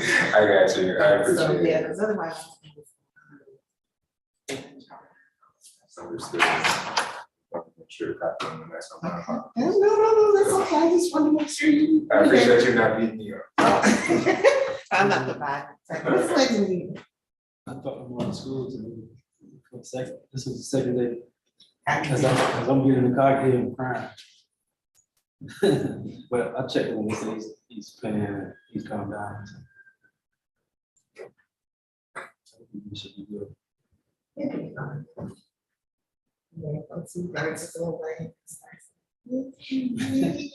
We get home yesterday, we jumping all over the couch, toys. So he must be seeing other kids. There we go. Well, I thank you for the raise. Gotta raise my voice.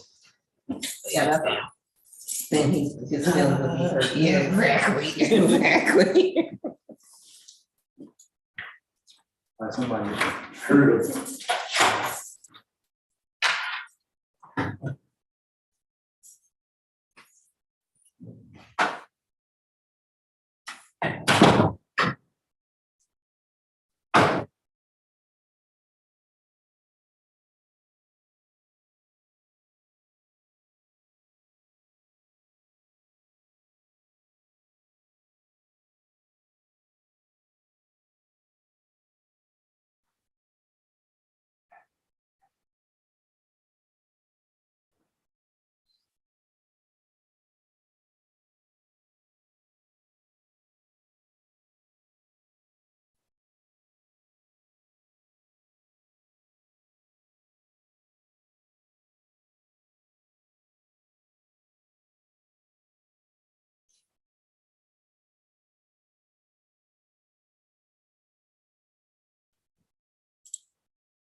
7659.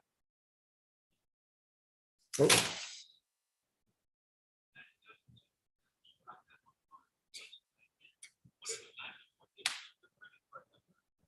Seven, 654.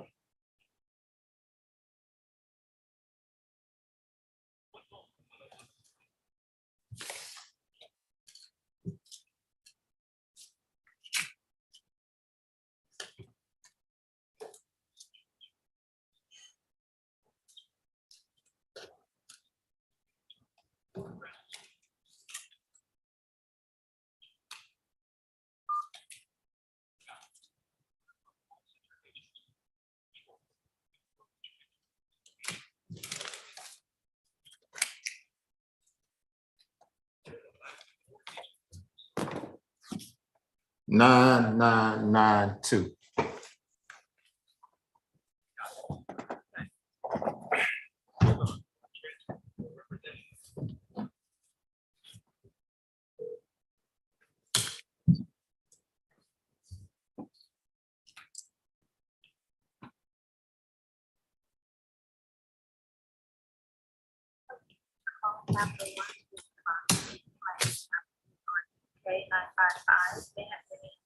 Michael Holt, Holt. Yes, I received several text messages stating that I have a new card in the mail and my old card will be expired. I checked my mailbox. I didn't see a new card. And I tried to make a payment today and it's not letting me make a payment. So I just need to know, what do I need to do? Okay, it said my old card is expired.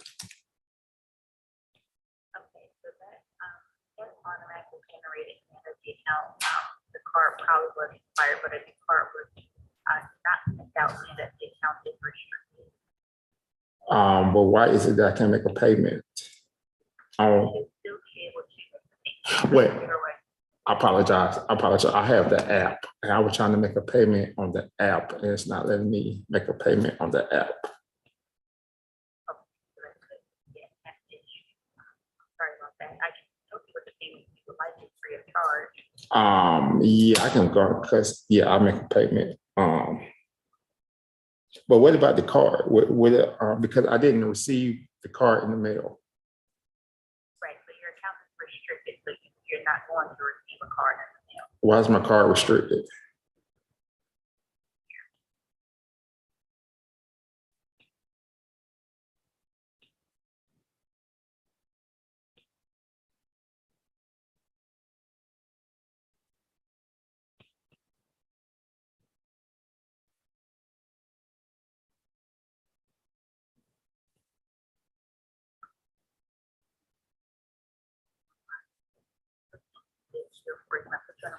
Sure.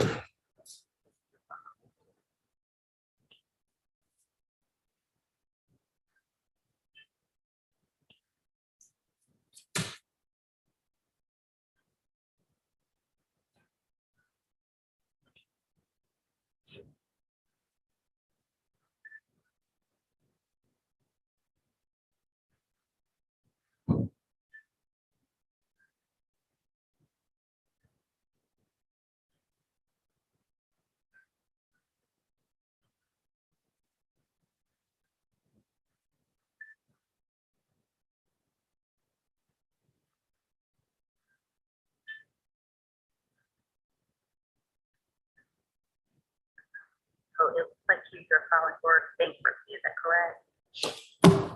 Yes. Okay, so that is the reason why. Okay. All right. What?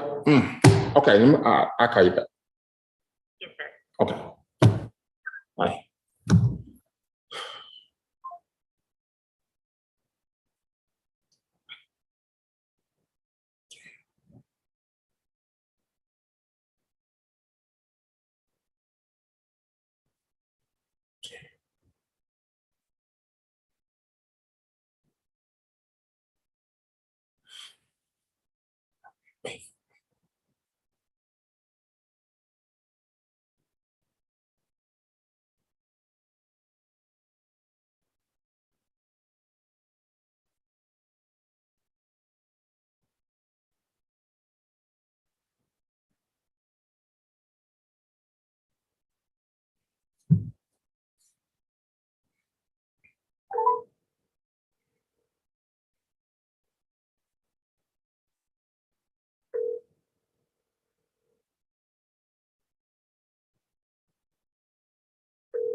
Man, my eyesight fucked up.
Seven, 6, 5, 4.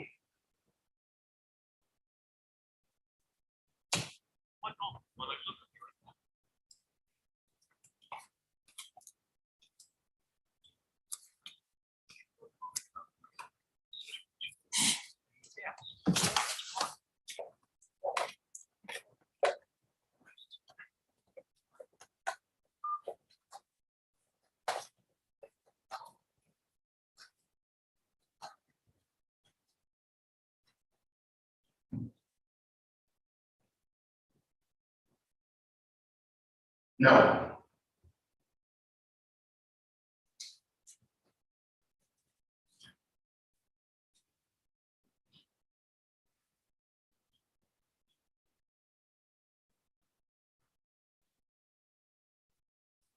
Nine.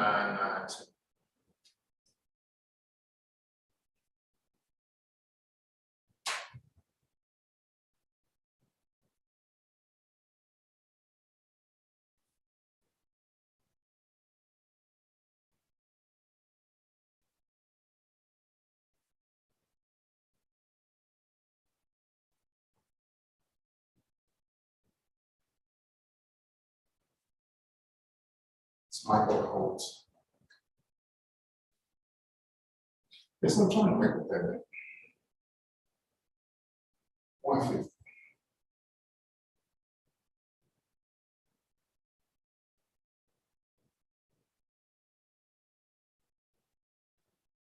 I have a debit card on file already. Because I was paying through the app.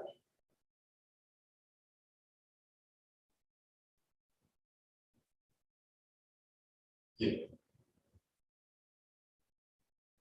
Yes.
Amber. Amber.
Amber.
No.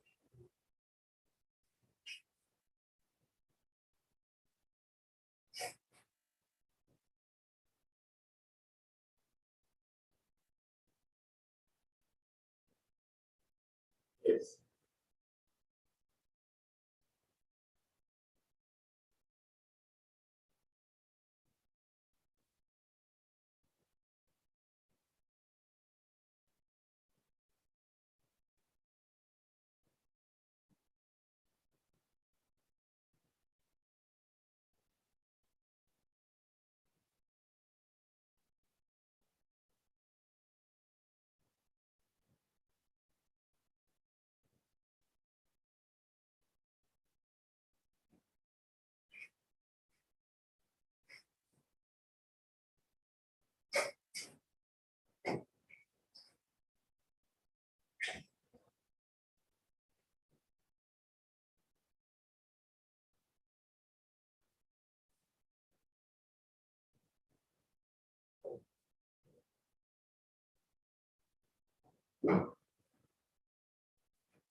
So.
Let's see.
Man, I can't understand why people just don't think they can get away with stuff like that. This is a marathon, not a sprint. That's what I tell people. You think about quick cash and all that. Right. Man, now you have a job, you're a felon, you have no job.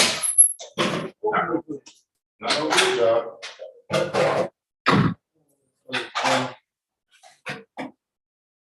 You ain't gonna be fine, no good job.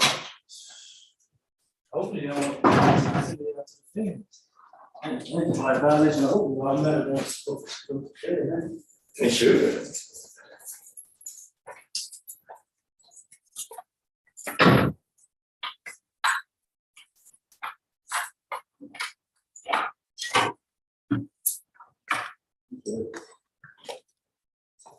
It's not like you getting goddamn.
Yeah, bro, all on the way.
Hey, how are you? Good, how you doing? All right. Just here to terrorize. Maybe I'll blow up another plea like I did the last time. Oh, no. I know, he was so mad about that. How you been? It's good. Busy. Busy. That team from my unit that's on trial this week is in Adams. I don't have to be there. Oh, I don't go in there. I don't go in that courtroom. It's the one courtroom I will never go into. Really? Mm-mm. If I have to go and sit in the back, I will, but I'm not trying a case in there. Absolutely not. I hear about you that way. I've done my time. Yeah. You know, I was assigned to Russell for a period of time, so I've done. Well, Russell wasn't that bad. No, I love Judge Russell. Love Judge Russell. I love Judge Dempsey too. I don't know who says. Hi, this is Lauren.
Hey, Gordon. Hey, Lauren. Hi. Good. How are you doing? I'm doing okay.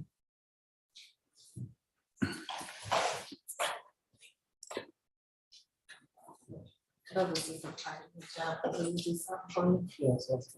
Me.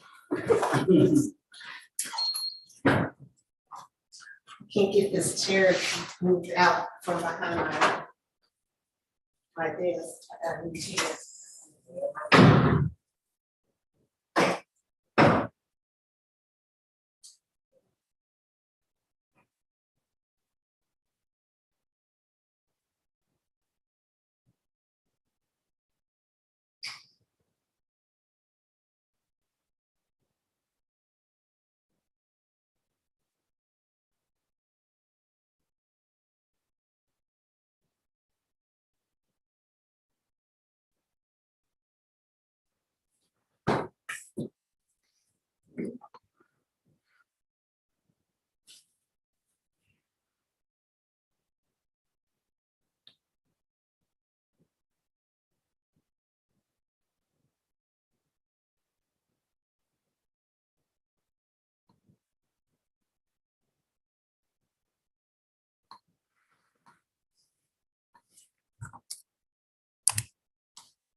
Hello, Ms. McCauley. Hello, Judge. How are you?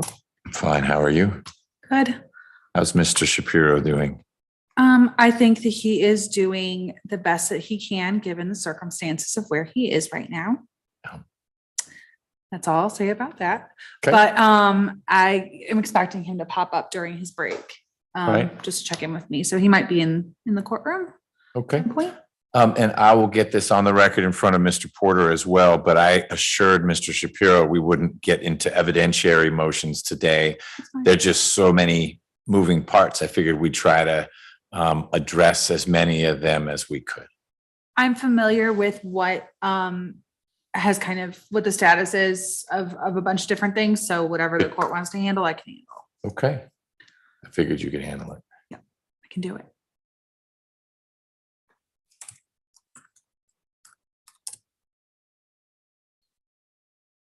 Okay. We're ready for Mr. Porter, please.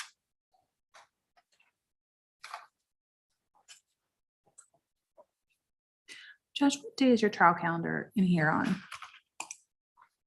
17th? Yes, ma'am. So it could be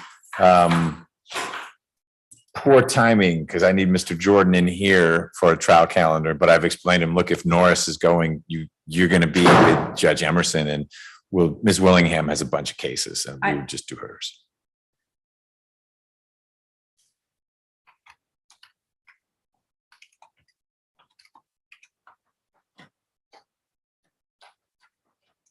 Uh-oh. Yeah.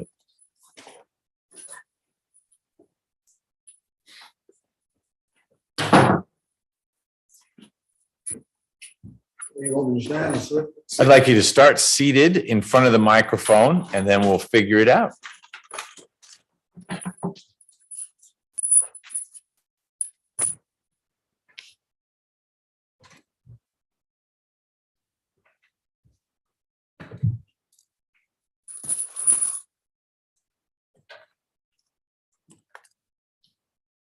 Okay, ready, Ms. Rivers? Let's get on the record in 22 SC 184973, State versus Porter. Mr. Porter is here in court. Mr. Porter represents himself. We had a Ferretta hearing a ways back, and Mr. Porter convinced me that he knew of the risks and perils of self-representation, and he wanted to persist in that, so he represents himself. Ms. McCauley is here today representing the state, and we are going to work through as many of the motions that are at play as we can. We may not get to we won't be taking any evidence today because of some conflicts on the state side, but that won't preclude us from working through many of the motions, mostly ones Mr. Porter has filed. Mr. Porter, I scoured the docket as of an hour ago, so I feel like I've got everything you filed. I should let you know that masks are no longer mandatory in the courthouse. You're welcome to keep your mask on. That's a personal choice. But if you're hard to hear with the mask on, then we'll need to work through that, okay? What I'd like to start with is your motion to suppress, and we're going to stay high level at first. I'm trying to understand what it is you want to suppress. You filed a motion to suppress in November of last year, and it's entitled Motion to Suppress Warrants and Affidavits, Illegal Stop, Detention, and Arrest. And I've read it. And your description of what happened with Officer Moore could lead to, in theory, something being suppressed. I don't know what that something is. So I'm going to start with you trying to understand what it is suppress. And I'm telling you something you already know, but so we're talking about the same thing. That's you asking me to keep something out should your case go to trial. And it sounds like your case is going to trial. Your warrants wouldn't come in at trial. The affidavit of Officer Moore or one of the investigators that they filled out to get a warrant, that wouldn't come in at trial anyway. assume for a moment that I were to find that you were improperly detained. That's nothing for me to suppress. What is suppressed would be a statement. And it sounds like you did not give a statement, that you were advised of your rights by the investigator, a detective at the jail. And when it reached a certain point, you said, we're not talking. So it doesn't sound like there's a statement. So there's nothing to suppress there. I'm wondering what it is that you are trying to keep out of the record at trial if we go forward with trial. Let's start with that. The warrants themselves and the affidavits in support. The affidavits don't support the warrants and vice versa. Okay. And all you have to do is just look at the warrants. Remember when the warrants were and for the record, I've never had the warrant application. It was never in the discovery. There's still some things that I never got from the discovery. So I don't think I've ever seen a warrant application. So the fact that you don't have it is not remarkable. But let me make sure I'm following you. You want to keep out from the record, whether it's a bench trial or a jury trial, the warrants that were used to detain you and the affidavits that were sworn out in support of those warrants. Yes. Okay. Anything else, or that's the thrust of that motion? Yes. Okay. Ms. McCauley, does the state intend to admit at trial the warrants that were sworn out against Mr. Porter or the affidavits in support thereof? No, we won't be tendering the warrants into evidence, but certainly there will be testimony elicited from the investigating detective that he took out the warrants, which I think is appropriate. As to the affidavits or the application, that's not in our possession. Okay, but just so I want us to leave with clarity on this, you don't intend, and you would seek to have a sidebar, you or your colleague, before you would seek to admit warrants or affidavits in connection with the warrants, the actual documents. Yes. Okay. Yes, we'll seek a sidebar if we intend to do that. It's not likely that we will. Got it. But detective, what would the detective's name be? Golphin. Can we spell that? Sure, it's Golphlin.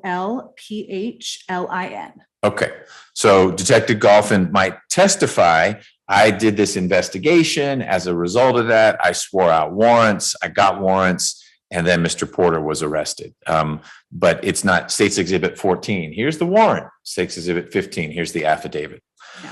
So, Mr. Porter, I am inclined, but I want to give you a chance to share anything more, having read your well-pled motion, to deny it as moot because the state is saying we're not going to use it, but to let you use those affidavits should you want to use them to impeach a witness. So if a witness is testifying saying, I swore out a warrant and this is why I swore it out. And if the warrant doesn't say what this person is saying, you certainly can confront them with that, because there's a sworn, if Detective Golphin signed it and in it he said Stanley Porter shot the Pope, and that's not what he says when he's testifying. He said, you swore out a warrant. And in it, you said that I was wearing a green shirt and now you're saying a blue shirt, whatever it might be. So you could use those affirmatively in your defense. The state is telling me they do not intend to use the warrants or the affidavits. There may be testimony about that, and then you can use them as impeachment material. You understand that? Yes, I do. Okay. And I'll memorialize all this in writing, but we're making a record now, so I know sort of a script to follow when I get fingers to keyboard. I understand. Just something for the record, Yana. If the warrants were no good, period, I mean void as a matter of law, then that's my whole position on that. Okay. The warrants were no good. Got it. I shouldn't even be arrested. Well, so I get those arguments from time to time, in particular pro se defendants or defendants with lawyers, but what they file in the background is, hey, my warrant was no good, so this whole thing gets tossed out. And I will tell you that the case law is abundantly clear that an indictment cleans up whatever mess preceded it. It wouldn't clean up if they had taken a statement from you illegally. We'd need to work through that and suppress it if it was appropriate to suppress it. But warrants, good or bad, that doesn't undo the indictment. The indictment is the charging document, and that's what the state has to prove, not what's in the warrant. So what my ruling will be in writing is that the state should not seek to tender the warrant or affidavits supporting those warrants. If they change their mind, we'd have to have a discussion outside the presence of the jury, but you'd be free, if you think it's somehow impeachment material, to use that with a relevant witness. Okay? I understand.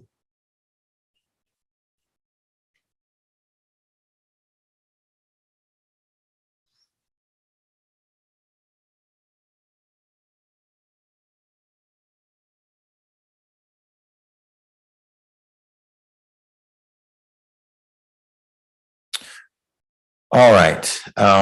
You have filed several demands for trial. It's styled demand for immediate trial. There was one in November and then another in December of last year. We've already had the discussion. I know it frustrates you, but the outcome's not going to change. That for a while, maybe over your objection, but that's your perception of it. It's not what the record shows me. You had counsel. And while you had counsel, anything you filed is what we call a nullity. And so there is not in your case a valid statutory speedy trial demand where within a term +1 or a term +2, depending on what you're charged with, the state would need to try you or you are acquitted. But you have made very clear for the record that you stand ready for trial and have been for several months. That preserves your rights to argue, I think, when we get to motion to dismiss about a constitutional speedy trial right. But I just want to make clear for the record that your various pleadings that say demand for immediate trial do put me and the state on notice that you're ready to go and you're not holding things up. But they don't constitute statutory demands for speedy trial that trigger a trial within a certain time frame. You understand that? Yes, sir. Okay. And just for the record, when I was at first appearance, unrepresented, y'all, when you go in the first appearance, I'm standing there by myself. I don't have an attorney. None was appointed. So I'm standing there demanding my rights and claiming my rights, which I have a right to do so. In front of any judge, I have that right. And when I claim those rights, the judge wouldn't even address them. And I claim my speedy trial rights in that hearing in first appearance, which I have a right to do so. So you do, and we've talked about that before. You cannot demand a statutory speedy trial until you've been indicted. The two different rights that you've got. I understand. Okay. So you have made clear to me that you believe, and I don't have any reason to doubt you, that on day one, it's been arrested and you're in front of, I think it was Judge Wolf who you were in front of. You said, hey, I want a trial, I want it fast. And that is one way to be making a good record when we do this constitutional speedy trial analysis.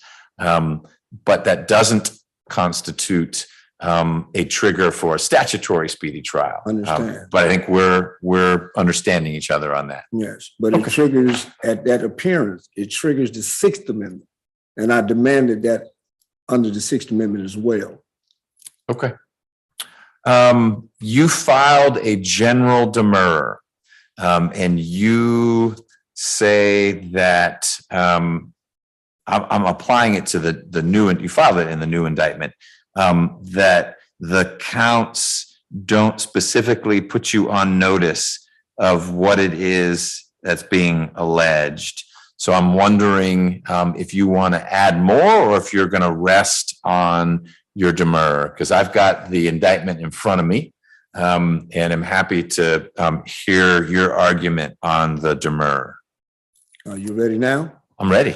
Okay, hold on just a second. What's the best way for Mr. Porter to navigate his grocery bag full of documents? I got you. Great. Hold on one second, Mr. Porter. They're going to help you out. What time are you on lunch? You got a seat. I got you. 1:55. Mr. Porter, take a seat. Yes. Okay.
Be patient with me here, Your Honor. I had everything situated and I done moved it around and shuffled it around because I didn't know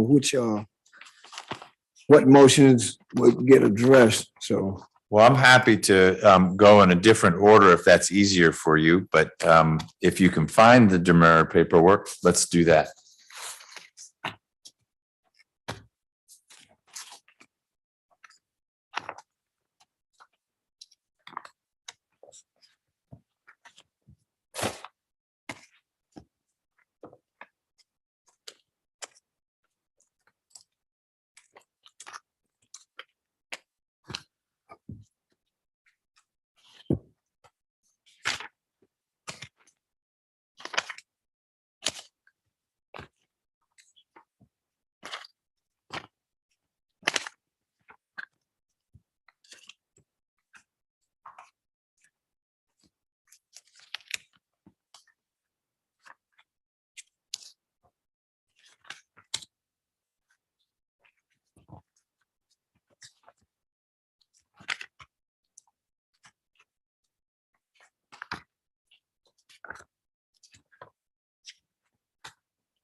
Find it, oh my God.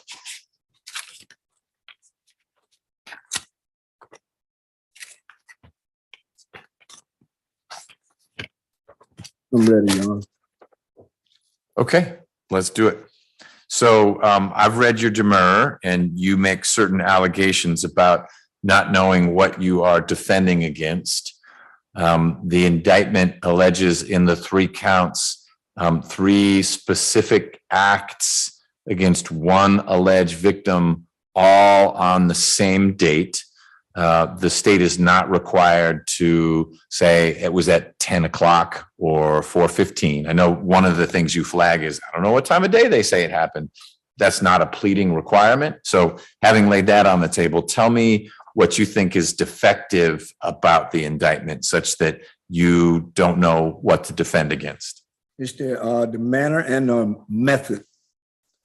And it's a way of acting, a procedure for achieving an end course of an action. A method of procedure is a way of doing something. So how am I supposed to have committed these alleged crimes by just touching? Touching can be committed in many different ways. And it's not alleged how I touch, with hand, with foot, with mouth, with head, anything. It just says touch. I can touch with my body. I can brush up against her, anything, you feel me? So they're not alleging what it is that I actually did. Touch. Okay, so you're looking for more specificity than what's there. How did I touch her? All right. Anything else?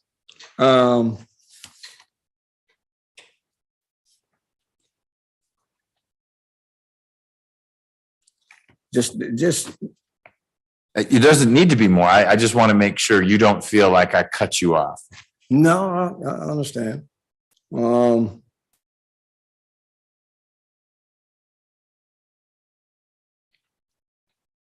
Yeah, so, if it's not charged in any specific manner, how can I prepare a defense for that?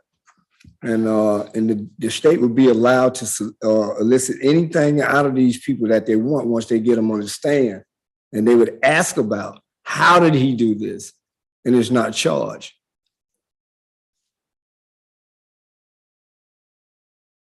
Okay. And that would be a fatal variance, so. All right. I think I understand that.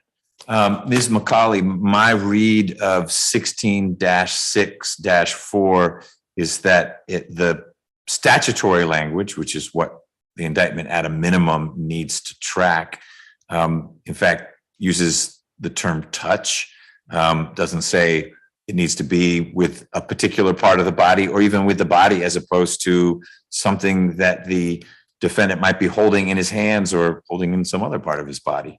And that each area that is touched constitutes a separate offense. So this is A.1 of 1664. That suggests that one actually could navigate these charges and find that they adequately allege the crime that the state has to prove. Anything you want to add on that?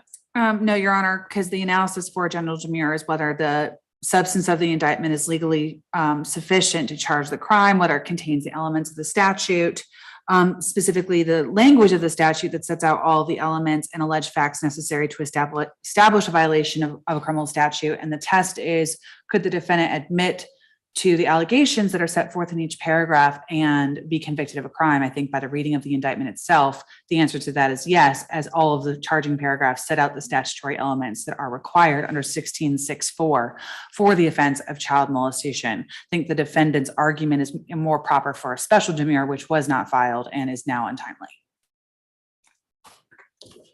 alleging that a mechanism has to be specified. Special demurrer goes to form, not substance. And she's speaking on substance. Okay.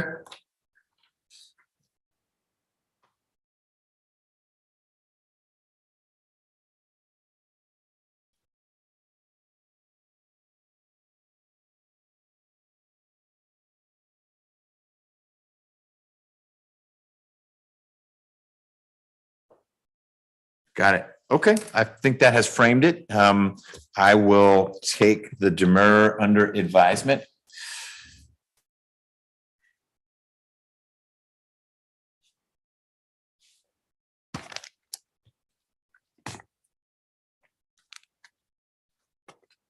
All right.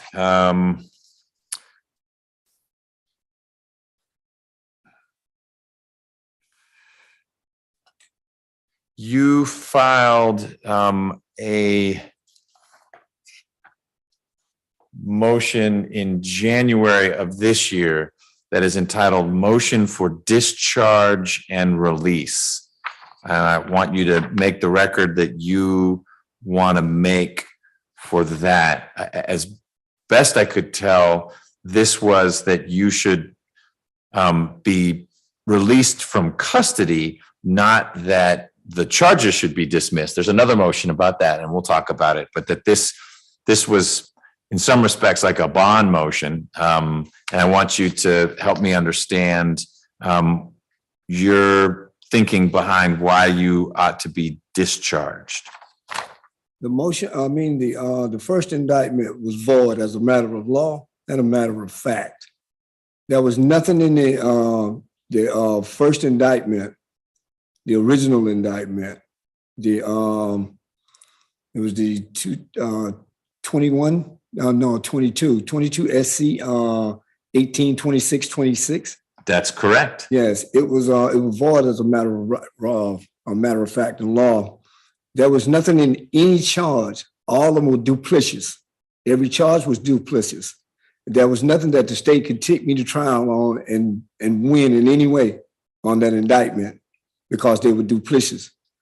They were double played. There were 2 charges in each count of 1 through 3. And in count 4, you had 3 charges. So that indictment was void. And then you're predicating a new indictment on a void indictment. You re-indicted me on something that was no good. You started out with a foundation that was not sound. So I understand the imagery. Legally, that's not how it works. You assume for a moment there's a problem with the first indictment. I'm looking at it right now. I'm not so sure I agree with you that it was void legally and factually, but I don't know that we need to get there. A superseding indictment replaces the previous indictment. And in the most extreme example, it could be that in the new indictment, there are no charges that are similar to the previous one. There are clearly some things that went away. There was a cruelty to children charge in the indictment ending in 626. There's no cruelty to children charge in the indictment ending in 973. So it's not really a build upon. It's a new standalone indictment that has to stand on its own. So my question is, what would the basis be for releasing you, other than we should have a bond hearing, which is not what's on the calendar for today. And you would argue what we call the Ayala factors. You're not a risk of flight. You're not a risk to the community, et cetera. But that's not what this motion was. This motion was, for technical reasons, you need to release me. And I did interrupt you, so I want you to keep going. But I wanted to understand why it was that you should just, without considering factors of bond, be released. The indictment, either the indictment is going to hold me in jail or the warrants. So the state is saying that they're not going to bring the warrants up. Okay, so what is holding me in jail on a void warrant? On a void indictment? The indictment was void. And then you're predicating the new indictment. It's still predicated on those old charges. There was one charge that was left in, and they're using the dates as a relation back to the first indictment. So these indictments are so co-joined, and they can't be separated because they're predicated on the same thing, child molestation. There was one charge that was still left in the old indictment that's in the new indictment, but the state has broadened the charges. They changed every single one of them. My defense was for that indictment, not the new. Now I have to change my entire defense.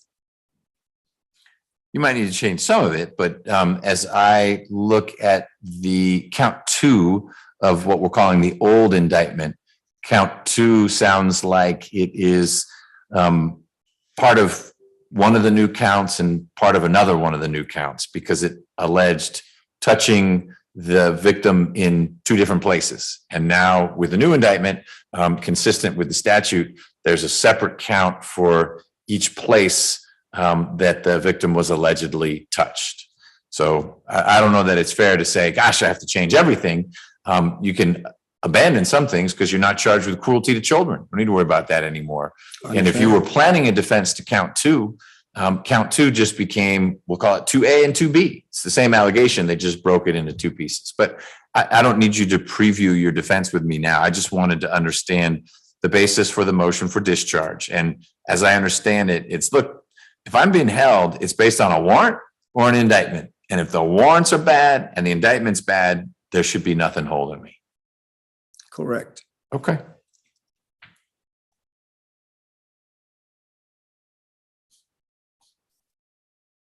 I now understand that and think I can rule on that. Let's talk about child hearsay. I'm going to start with Ms. McCauley because that's something that the state filed, and then you filed a motion in limine in response to that, I believe. You filed 2 motions in limine, and I think one of them, Mr. Porter, relates to getting in other bad acts, I guess here it's 414, and then your other related to hearsay. So Ms. McCauley, as I understand it, there would be, if the 414 is coming in, we'd end up with 4 different child victim witnesses whose hearsay would come in under OCGA 24-8-820. Correct. Okay. SW is the victim named in the indictment. So that's case in chief. And you list 5 witnesses to whom SW disclosed details of whatever that would relate to this case. Correct. All right. And then we've got 3 other alleged victims, and they are all featured in the 414 notice. But the way you would be proving up the 414 acts would be through not only the alleged child victims, but outcry, witnesses, investigators, et cetera. Correct. Okay. All right. So Mr. Porter, that is all fairly standard in cases like this. I recently had to litigate with a defense attorney and his client this question of, well, what about my rights of confrontation? And how does Crawford, an important US Supreme Court case that says you can't use some of these hearsay exceptions to get in testimonial evidence. In other words, statements that were made to law enforcement or agents of law enforcement in furtherance of an investigation.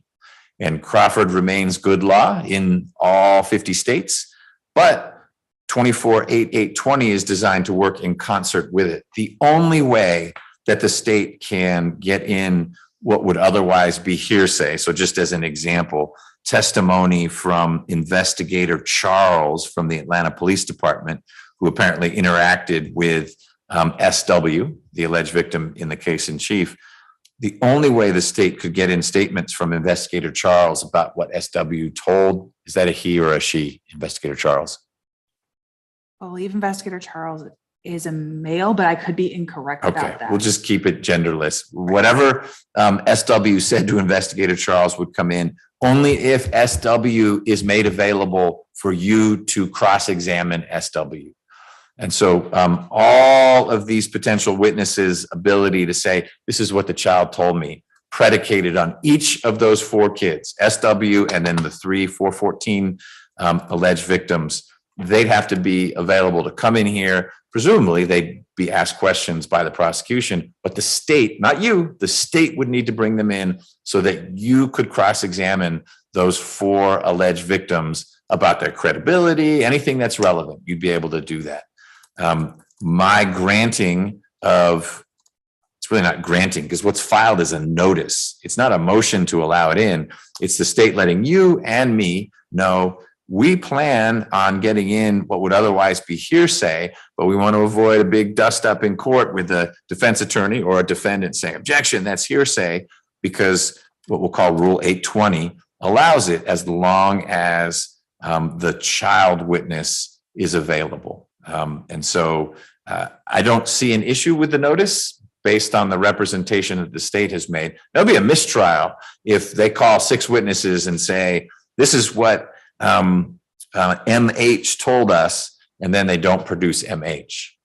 You can't unring that bell. So you are protected if the state doesn't live up to its representation. But if the state does produce each of these individuals, I find consistent with Rule 820 that whether it's law enforcement or a family member, their siblings or parents to whom these young ladies made outcries or made statements, they can all testify. That's pretty clear law. Having given you my little lecture on Rule 820, tell me what in your motion in limine I ought to focus on to maybe develop a different view. Hold on just one second, Your Honor.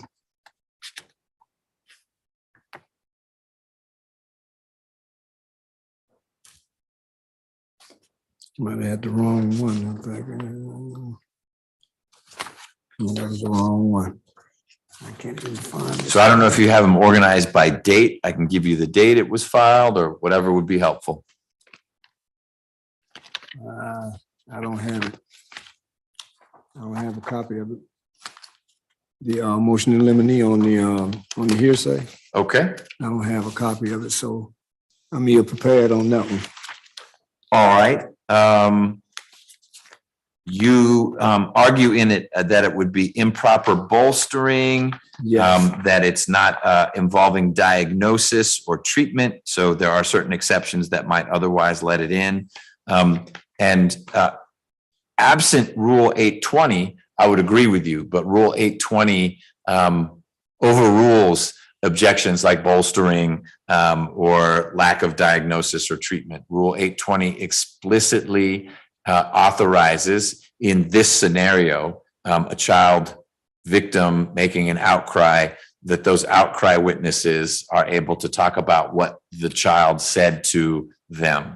So I'll make a pretrial ruling right now that I intend to allow the state to call these witnesses, but it's predicated on the availability of the alleged victim, and it can't become cumulative. If it were bringing in a 6th witness, to say, oh, she told me the same thing, I may ask the state to move on to a different topic.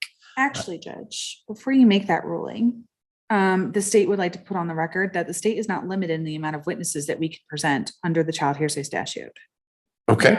Obviously, we wouldn't present the multiple people just to say the same thing, but we are not limited in the amount of witnesses that we can present in terms of witnesses permitted to testify to child hearsay. Okay, I don't disagree with anything you said. 820 does not put a cap on it, but certainly the trial judge has the authority to find that things have become cumulative and sua sponte, even if there's not an objection, indicate that the state needs to move on. I'm not saying that's the direction I'm heading.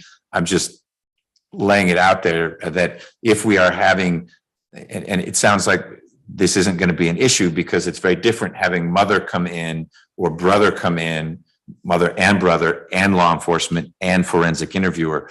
But if there were 5 responding officers and the alleged victim said something once in the presence of all 5, I don't know that I'd be real excited to have you call all 5. So no, there's not a statutory limit, but there also is not a statutory prohibition against a court saying that's become cumulative and we ought to move on. So all I was doing was let Mr. Porter know we're not going to be here for months with witnesses coming in. But as I look at who is listed in as possible witnesses, they mostly fall into very different categories. A family member or family members, it's going to be a very different conversation with an alleged victim than law enforcement, which is a more clinical setting. So either way, you all should know I intend to allow the child hearsay to come in through 820 because it does create that exception that is permitted provided the child is also testifying. And it sounds like that's what's going to happen. That doesn't prohibit you from rereading your motion. And if there's something else you want to argue on the eve of trial before we pick the jury, that's fine. I'll entertain that. Just know that 820 is it's a statute. It's not just one case out there, and it has been upheld in lots of different settings, again, provided that the child is made available. Okay. And just for the record, if I may, I still would say that it's still impermissible bolstering, because if 5 people come and tell you the same thing, you feel me? It started from that one person. That one person, if that one person is not believable, there's no need for all of these 5 people to just bolster the testimony of this one person. So I'll be the gatekeeper of that. Ms. McCauley has already gently pushed back saying, easy, judge, don't gatekeep beyond your authority. And I'll do my best to stay within my lane.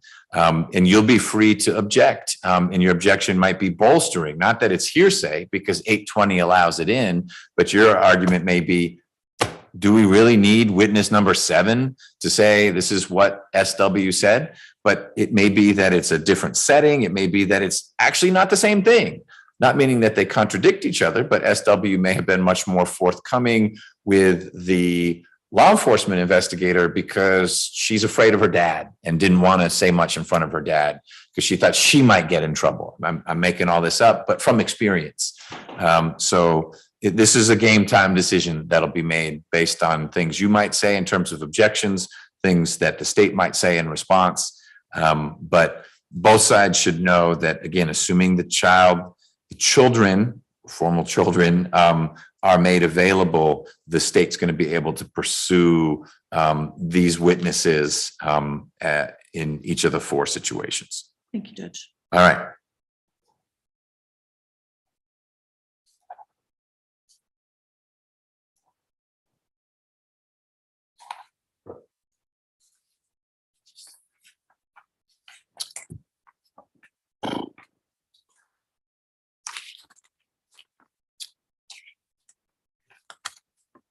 Mr. Porter, we have 2 left, I think, to discuss. And I don't know how far we can get with the 414. So let's do that last. You filed on February 7th of this year a motion to dismiss the indictment, or in the alternative, a plea in bar for constructive denial of counsel in violation of 6th Amendment to speedy trial self-representation, and actual denial of counsel. This is a long motion, one of your longer motions. Yes. I'm going to ask you to distill it for me so that I know what relief you're seeking, and then I can ask you why you think you're entitled to it, and then I can ask Ms. McCauley to weigh in as to what the state thinks about that. Now, you want me to Now is the best time. Okay. When I was first arrested, I claimed all of these rights. That wasn't respected. You give me an attorney, and I never see this attorney ever. And last time I was here, when you discharged the second attorney, I think you were kind of mistaken about what really going on. I was given an attorney December the 7th, and two different people. The first one was Mrs. Tanya R. Jones. It was Tanya R. Jones, public defender. And she never came to see me. She never contacted me in any kind of way for 11 months. And then she was still my attorney when Miss Lee A. Feely, when she came in, she was still my attorney. Okay. Miss Lee Feely came to see me, and she was telling me she's my new attorney. I said, well, what about the first one? I said, I haven't even seen the first one. So during that time period, I think Miss Lee Feely came in August of 2022. I never saw Miss Tanya R. Jones for those entire 8 months, from December the 4th of 2021 all the way until August. Now, the witnesses that I had, they were exonerating witnesses. They were standing right there with me the entire time. The state's saying that I committed these crimes. And no one, this lawyer that was supposed to be representing me in a Sixth Amendment standard, in a sense. And they never went and talked to these people because they never came to talk to me, ever. So what can I tell them to go and go and talk to anybody to help me in my case? I thought you told me that you told Judge Wolf, I don't want a lawyer. I don't, but you give them to me anyway. Okay, but I agree. And you did have counsel appointed to represent you. I don't know if you ever met Ms. Jones or not. It sounds like she didn't come by to visit you. Does sound like once your case got indicted, then Ms. Jones's colleague or colleagues did meet with you, one of whom is Ms. Feely.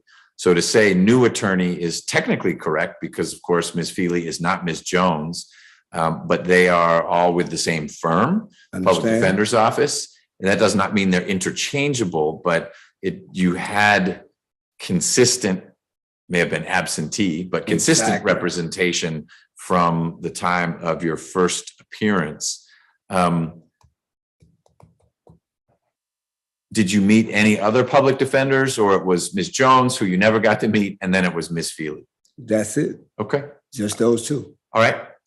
So tell me why your indictment should be dismissed or a plea and bar should be granted because Ms. Feely met with you a little late in the game. And I'm not faulting Ms. Feely. It wouldn't have made any sense for her to meet you before your case was indicted because it wasn't assigned to her. But at some point, Ms. Feely shows up, I'm here to help. And then she tells me and you tell me, actually, she's not here to help because you want to represent yourself. Yeah, here's the thing, Judge. You come in 8 months after this other lawyer that I had. What can I tell her to do to help me when there's no witnesses? My witnesses are gone. These people moved. They moved to Florida. So the first lawyer didn't do anything to gather any information to help me. The first thing that these people should do, a lawyer, is come talk to the person that you represent and then find out early on, not later in the game. These people could have, what if they'd have died young? You see what I'm saying? So this lady should have at least came to talk to me as early as she put in her entry of appearance. So Ms. Feely did come talk to you though? No, once not Ms. Feely. I understand. Yeah. Ms. Jones didn't visit you for 8 months. The case gets assigned to Ms. Feely. Ms. Feely shows up.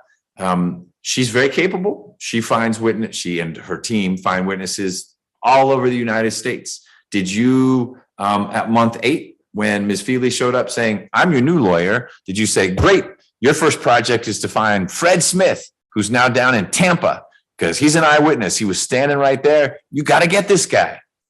No, I didn't. Okay. Why not? Why not? That's another jurisdiction, y'all. You have subpoena power in Florida? You'd be surprised at what we can do to get folks to show up. But either way, it sounds like you elected not to enlist Ms. Feely, who at the time was your lawyer. I know you didn't want one yet, but you hadn't yet been authorized to represent yourself. You, when a lawyer finally did show up, did not enlist that lawyer and her team to locate what you contend are now out-of-state witnesses. Is that correct? Exactly. Okay. Keep going with why you think the indictment should be dismissed. Just predicated that I never had an attorney. But you never wanted an attorney. But you give them to me anyway. Okay. Against my will. If you give them to me, their job is to do their job. And she never did her job. Her job is to investigate the case. And she would be Ms. Jones, not Ms. Feely. Ms. Jones. Okay. And she would have anything to give to the next lawyer. No files, no nothing. She ain't talked to the state's witnesses. She didn't talk to anybody. She didn't even talk to me. So what defense would she put together to pass on to the next attorney? That's why I didn't want the next attorney, because I figured she's going to come in and do the same thing. The first one did it. Well, except she was already different in that she came to meet you, unlike Ms. Jones. I understand. But why would I trust the next one? Got it. I couldn't even trust the first one. And so then we had our conversation and you represented yourself. Exactly. Okay. So one reason to dismiss is basically you were denied effective representation. Anything else? No, I filed a motion to dismiss the council in, I think it was February, to dismiss Ms. Jones. That motion never got heard. Okay. Ever. Now, if, I could have taken over my case in February, no later than March of 2022. Now it's 2023. So motion filed, no opportunity to be heard. Due process.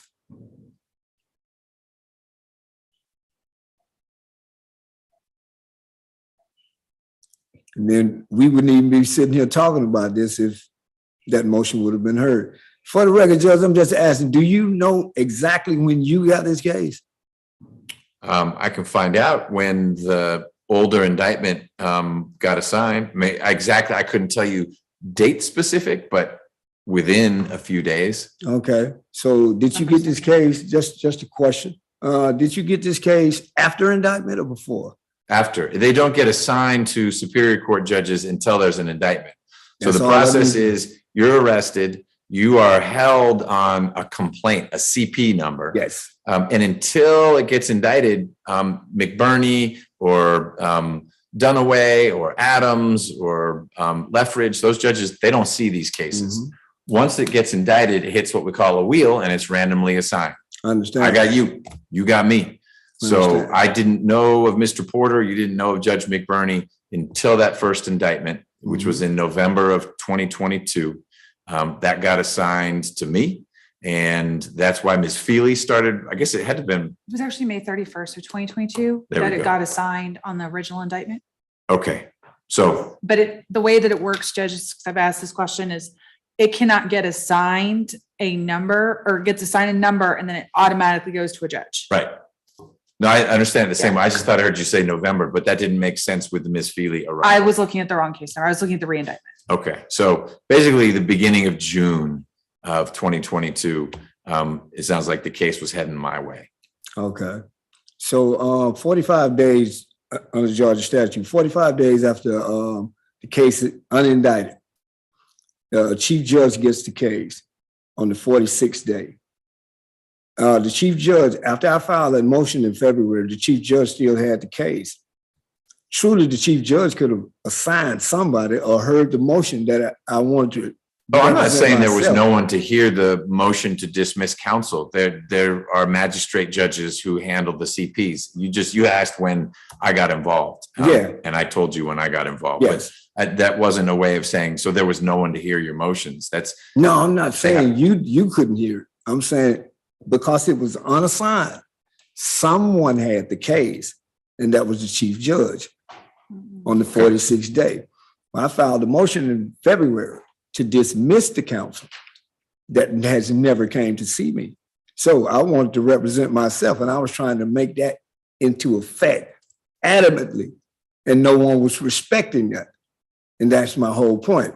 Nobody even addressed that motion that I filed to get rid of this lady. So nobody's respecting my rights. I have a right to a counsel of choice, and no one respected that. You have the right to counsel of choice that you can afford. And if you can't afford one, then you get a lawyer. You've chosen to represent yourself. Exactly. That's been remedied. Maybe a little late, but Yes. it's been remedied. A lot late. Okay. Any other reasons you think that the charges should be dismissed? Everything is in the motion, and whenever we get a chance to come in here to argue it, I need these witnesses. Well, we are here to argue it. But there's no witnesses.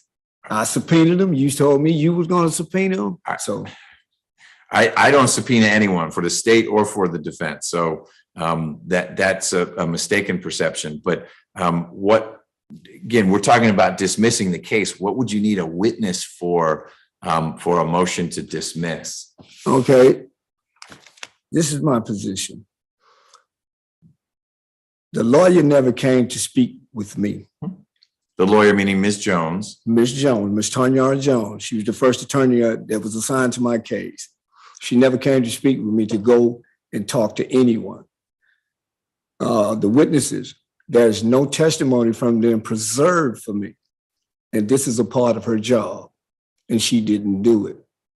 So under a Sixth Amendment sense of counsel, effective counsel, I never had that. So I've never had counsel. So if you give me counsel, say 5 years from the first time that I was charged, and then this lawyer comes in and every witness that I had is dead, did I have counsel that was effective? No. And this is the same thing that I'm saying about this attorney. Ineffective, period. Okay.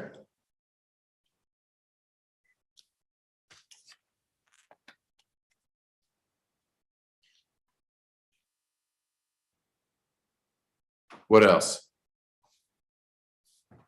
That's basically it, Judge. Got it.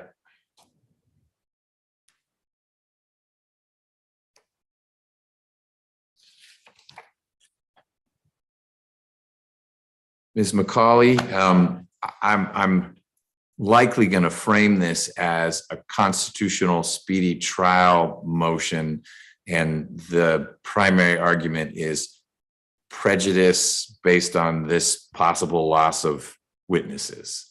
And it's just as I sift through the arguments that Mr. Porter has been making, is there anything you want to say in response? I don't know if there's anything the court needs the state to answer. I don't either, but I don't want to have you later on say, gosh, you didn't get our input on this. No, I mean, I'm not sure that a defendant who elects to represent themselves and has made a number of statements about how they did not want counsel can then object to the counsel that they were appointed until a Ferretta waiver and hearing takes place. Those two things are inconsistent with each other. You can't object to receiving something for, basically, if someone gives you a sandwich for free, you can't say, well, I'm hungry now and you didn't give me lunch, even though I didn't ask for it. It's kind of a weird argument, and I'm not really sure what the aim is other than just throwing spaghetti at the wall to see what sticks, to see if he has a claim here. I don't think that there's a claim at all. And I think it is properly, I think the court is correct in saying that it is properly framed as a constitutional speedy trial demand, and that he's only met the fourth prong under the Barker analysis, Doggett Barker analysis. Where he's only trying to reach the fourth prong. I don't think he's met it. Okay. All right. I think I understand your perspective. I'm following Mr. Porter a little bit differently in that, and I think it is a focus on that fourth prong about prejudice, that had his lawyer consulted with him, and albeit a lawyer he says he didn't want, but until he has a Ferretta hearing, it's the lawyer he has. So had Ms. Jones consulted with him, he's would have given her some folks to find and preserve their testimony, et cetera. And through no fault of his, Mr. Porter's, that consultation didn't happen until Ms. Feely showed up. And then Mr. Porter took the steps he did, which are different from what he's describing he would have done with Ms. Jones several months earlier. So I think I can work through all this. I just didn't want to have reframed it in a way that you felt you didn't have a chance to respond to, but I feel like you've responded. Mr. Porter, you're the movant, so I want to give you the last word on this if there's anything you want to add, but I think I understand your argument. Okay. At first appearance, there's an ADA on the screen, the first appearance. When I told the judge that I was claiming my right to a speedy trial under the Sixth Amendment, the Georgia Constitution of 1983, OCGA 17-7-170A and B, the ADA was there listening to what I said. So they were notified at that moment that I wanted a trial. So that was proper notice. So there's nothing else to be said about that, So if I notify these people that I want a trial without a lawyer, then you have to honor that. Okay. I think I follow that. Where that leaves us then is, I think the only thing we haven't discussed is the state's 414 notice, and I wasn't planning on shoehorning that in for today, but I did want to get a sense from Ms. McCauley, because this is the one that Mr. Shapiro had said, could we please do that when Mr. Shapiro is available? Were you thinking that, or was he thinking, was the state thinking that this would be a complicated hearing because you were bringing witnesses in, or was this going to be proffering what the testimony would be, which you're entitled to do, and then asking me to rule based on that? The 414 would be a proffer. Okay. All right. Mr. Porter, you have given me plenty to work on with all the other motions.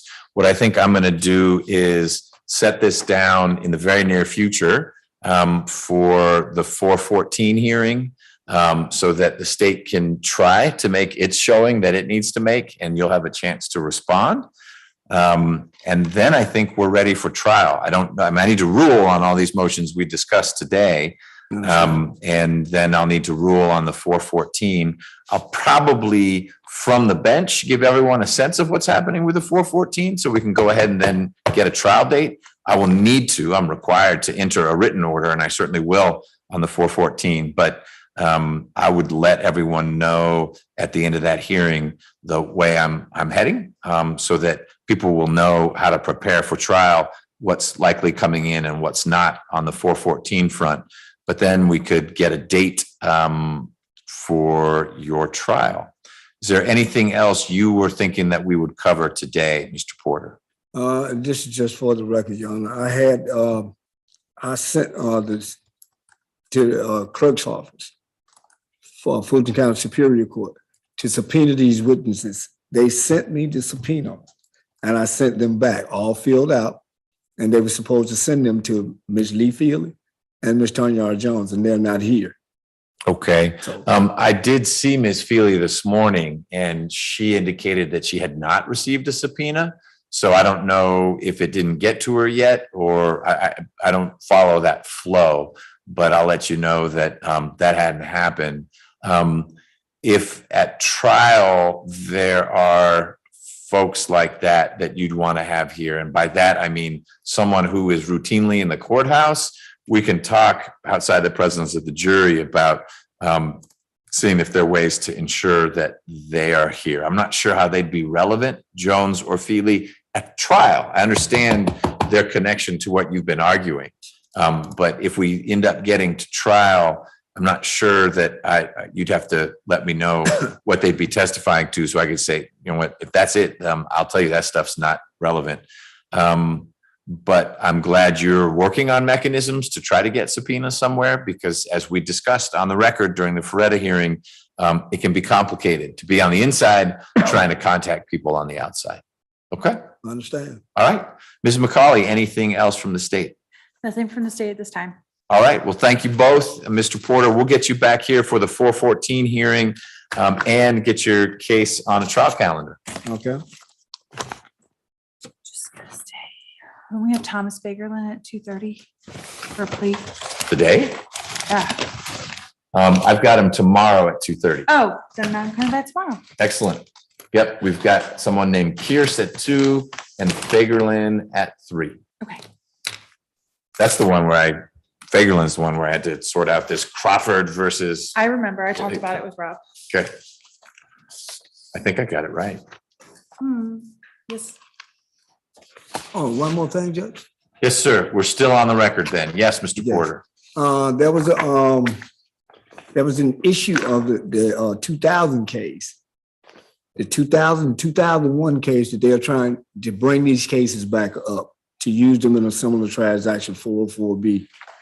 Now, they have separated these here, the state has. They have separated them out of your courtroom and put it in another courtroom to get this case that was dead docketed, that I never had an arraignment on. I never got arraigned on that indictment, and they superseded that indictment with a new indictment and prosecuted me on it, and I never got arraigned on it, the original indictment.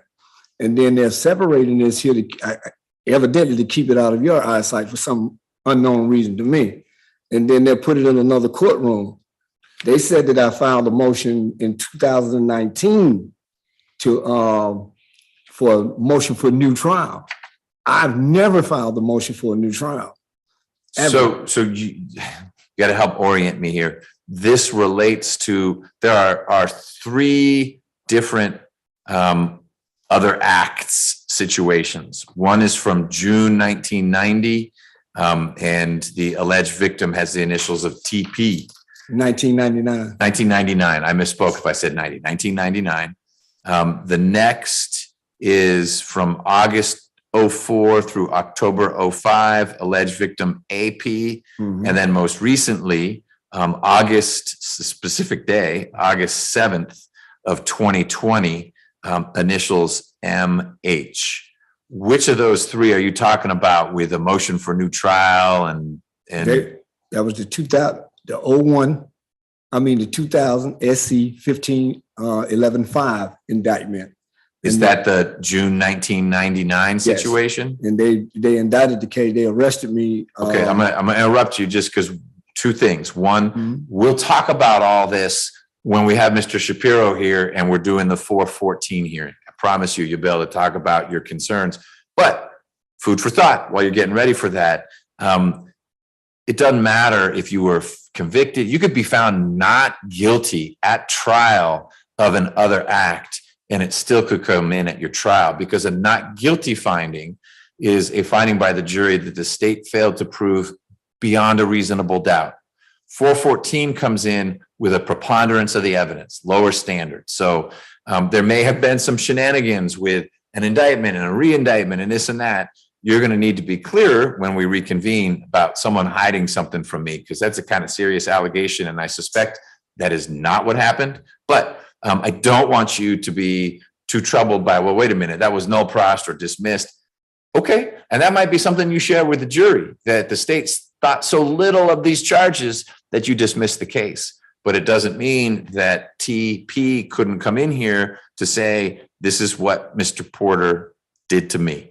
I again need to find the jury needs to find by a preponderance, but I need to screen it first and conclude that the state could show by a preponderance that these things happen. So we'll talk about those procedural things, but You don't ever have to have been arrested. You could have been arrested and the charges never were indicted. You could have been indicted and the indictment was dismissed. You could have been indicted, gone to trial and found not guilty. And in some circumstances, that situation could still come in. It's less likely if a jury said not guilty, but there's case law out there that says here's when it could happen. So we'll talk about it much more completely when we're having that hearing on the 414, and then your counter motion, the motion in limine, saying that stuff should stay out. Okay. Okay. All right. Thank you, everyone. Mhm.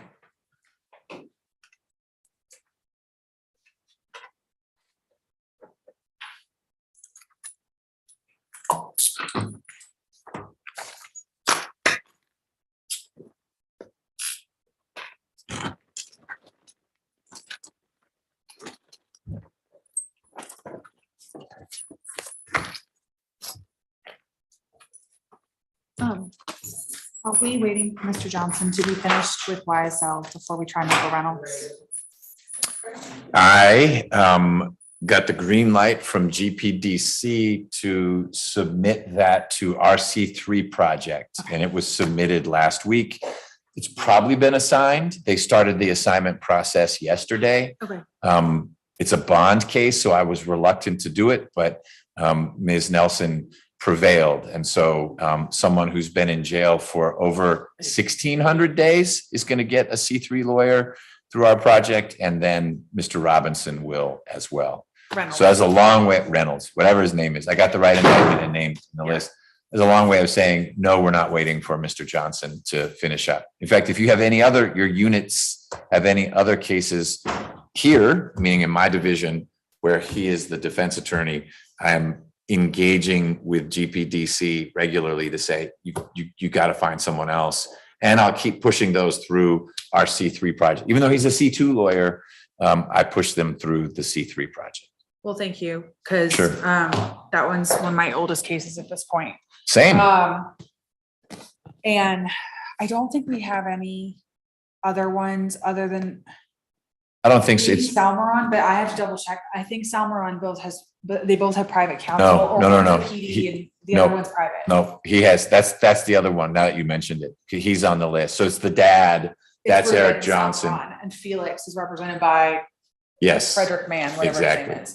So the son has private counsel, and it sounded like if it hasn't already happened, Shapiro was going to appropriately break them into two different cases. But dad has Eric Johnson, so that one's frozen. It just, he's been in jail less long than some of these other ones, but everyone else, it's gang, it's murders. But then there was Mr. Reynolds. So I'll let you know who that lawyer is. I know Because I have Brian on another case, Brian Hobbs. good. I got a C3 appointed on one of Judge Richardson's cases. It's a murder. She's been in for quite some time. Brian Hobbs is the attorney. Yeah, Brian and Leah and a few others who are real easy to work with, which is great. I can't guarantee you that'll be the assignment, but since it's a murder, it won't be one of the new people because they're not eligible to get a murder case. Okay, all right, thank you. You're welcome. Thanks for being here. Tomorrow, or if he's done. All right. Trial.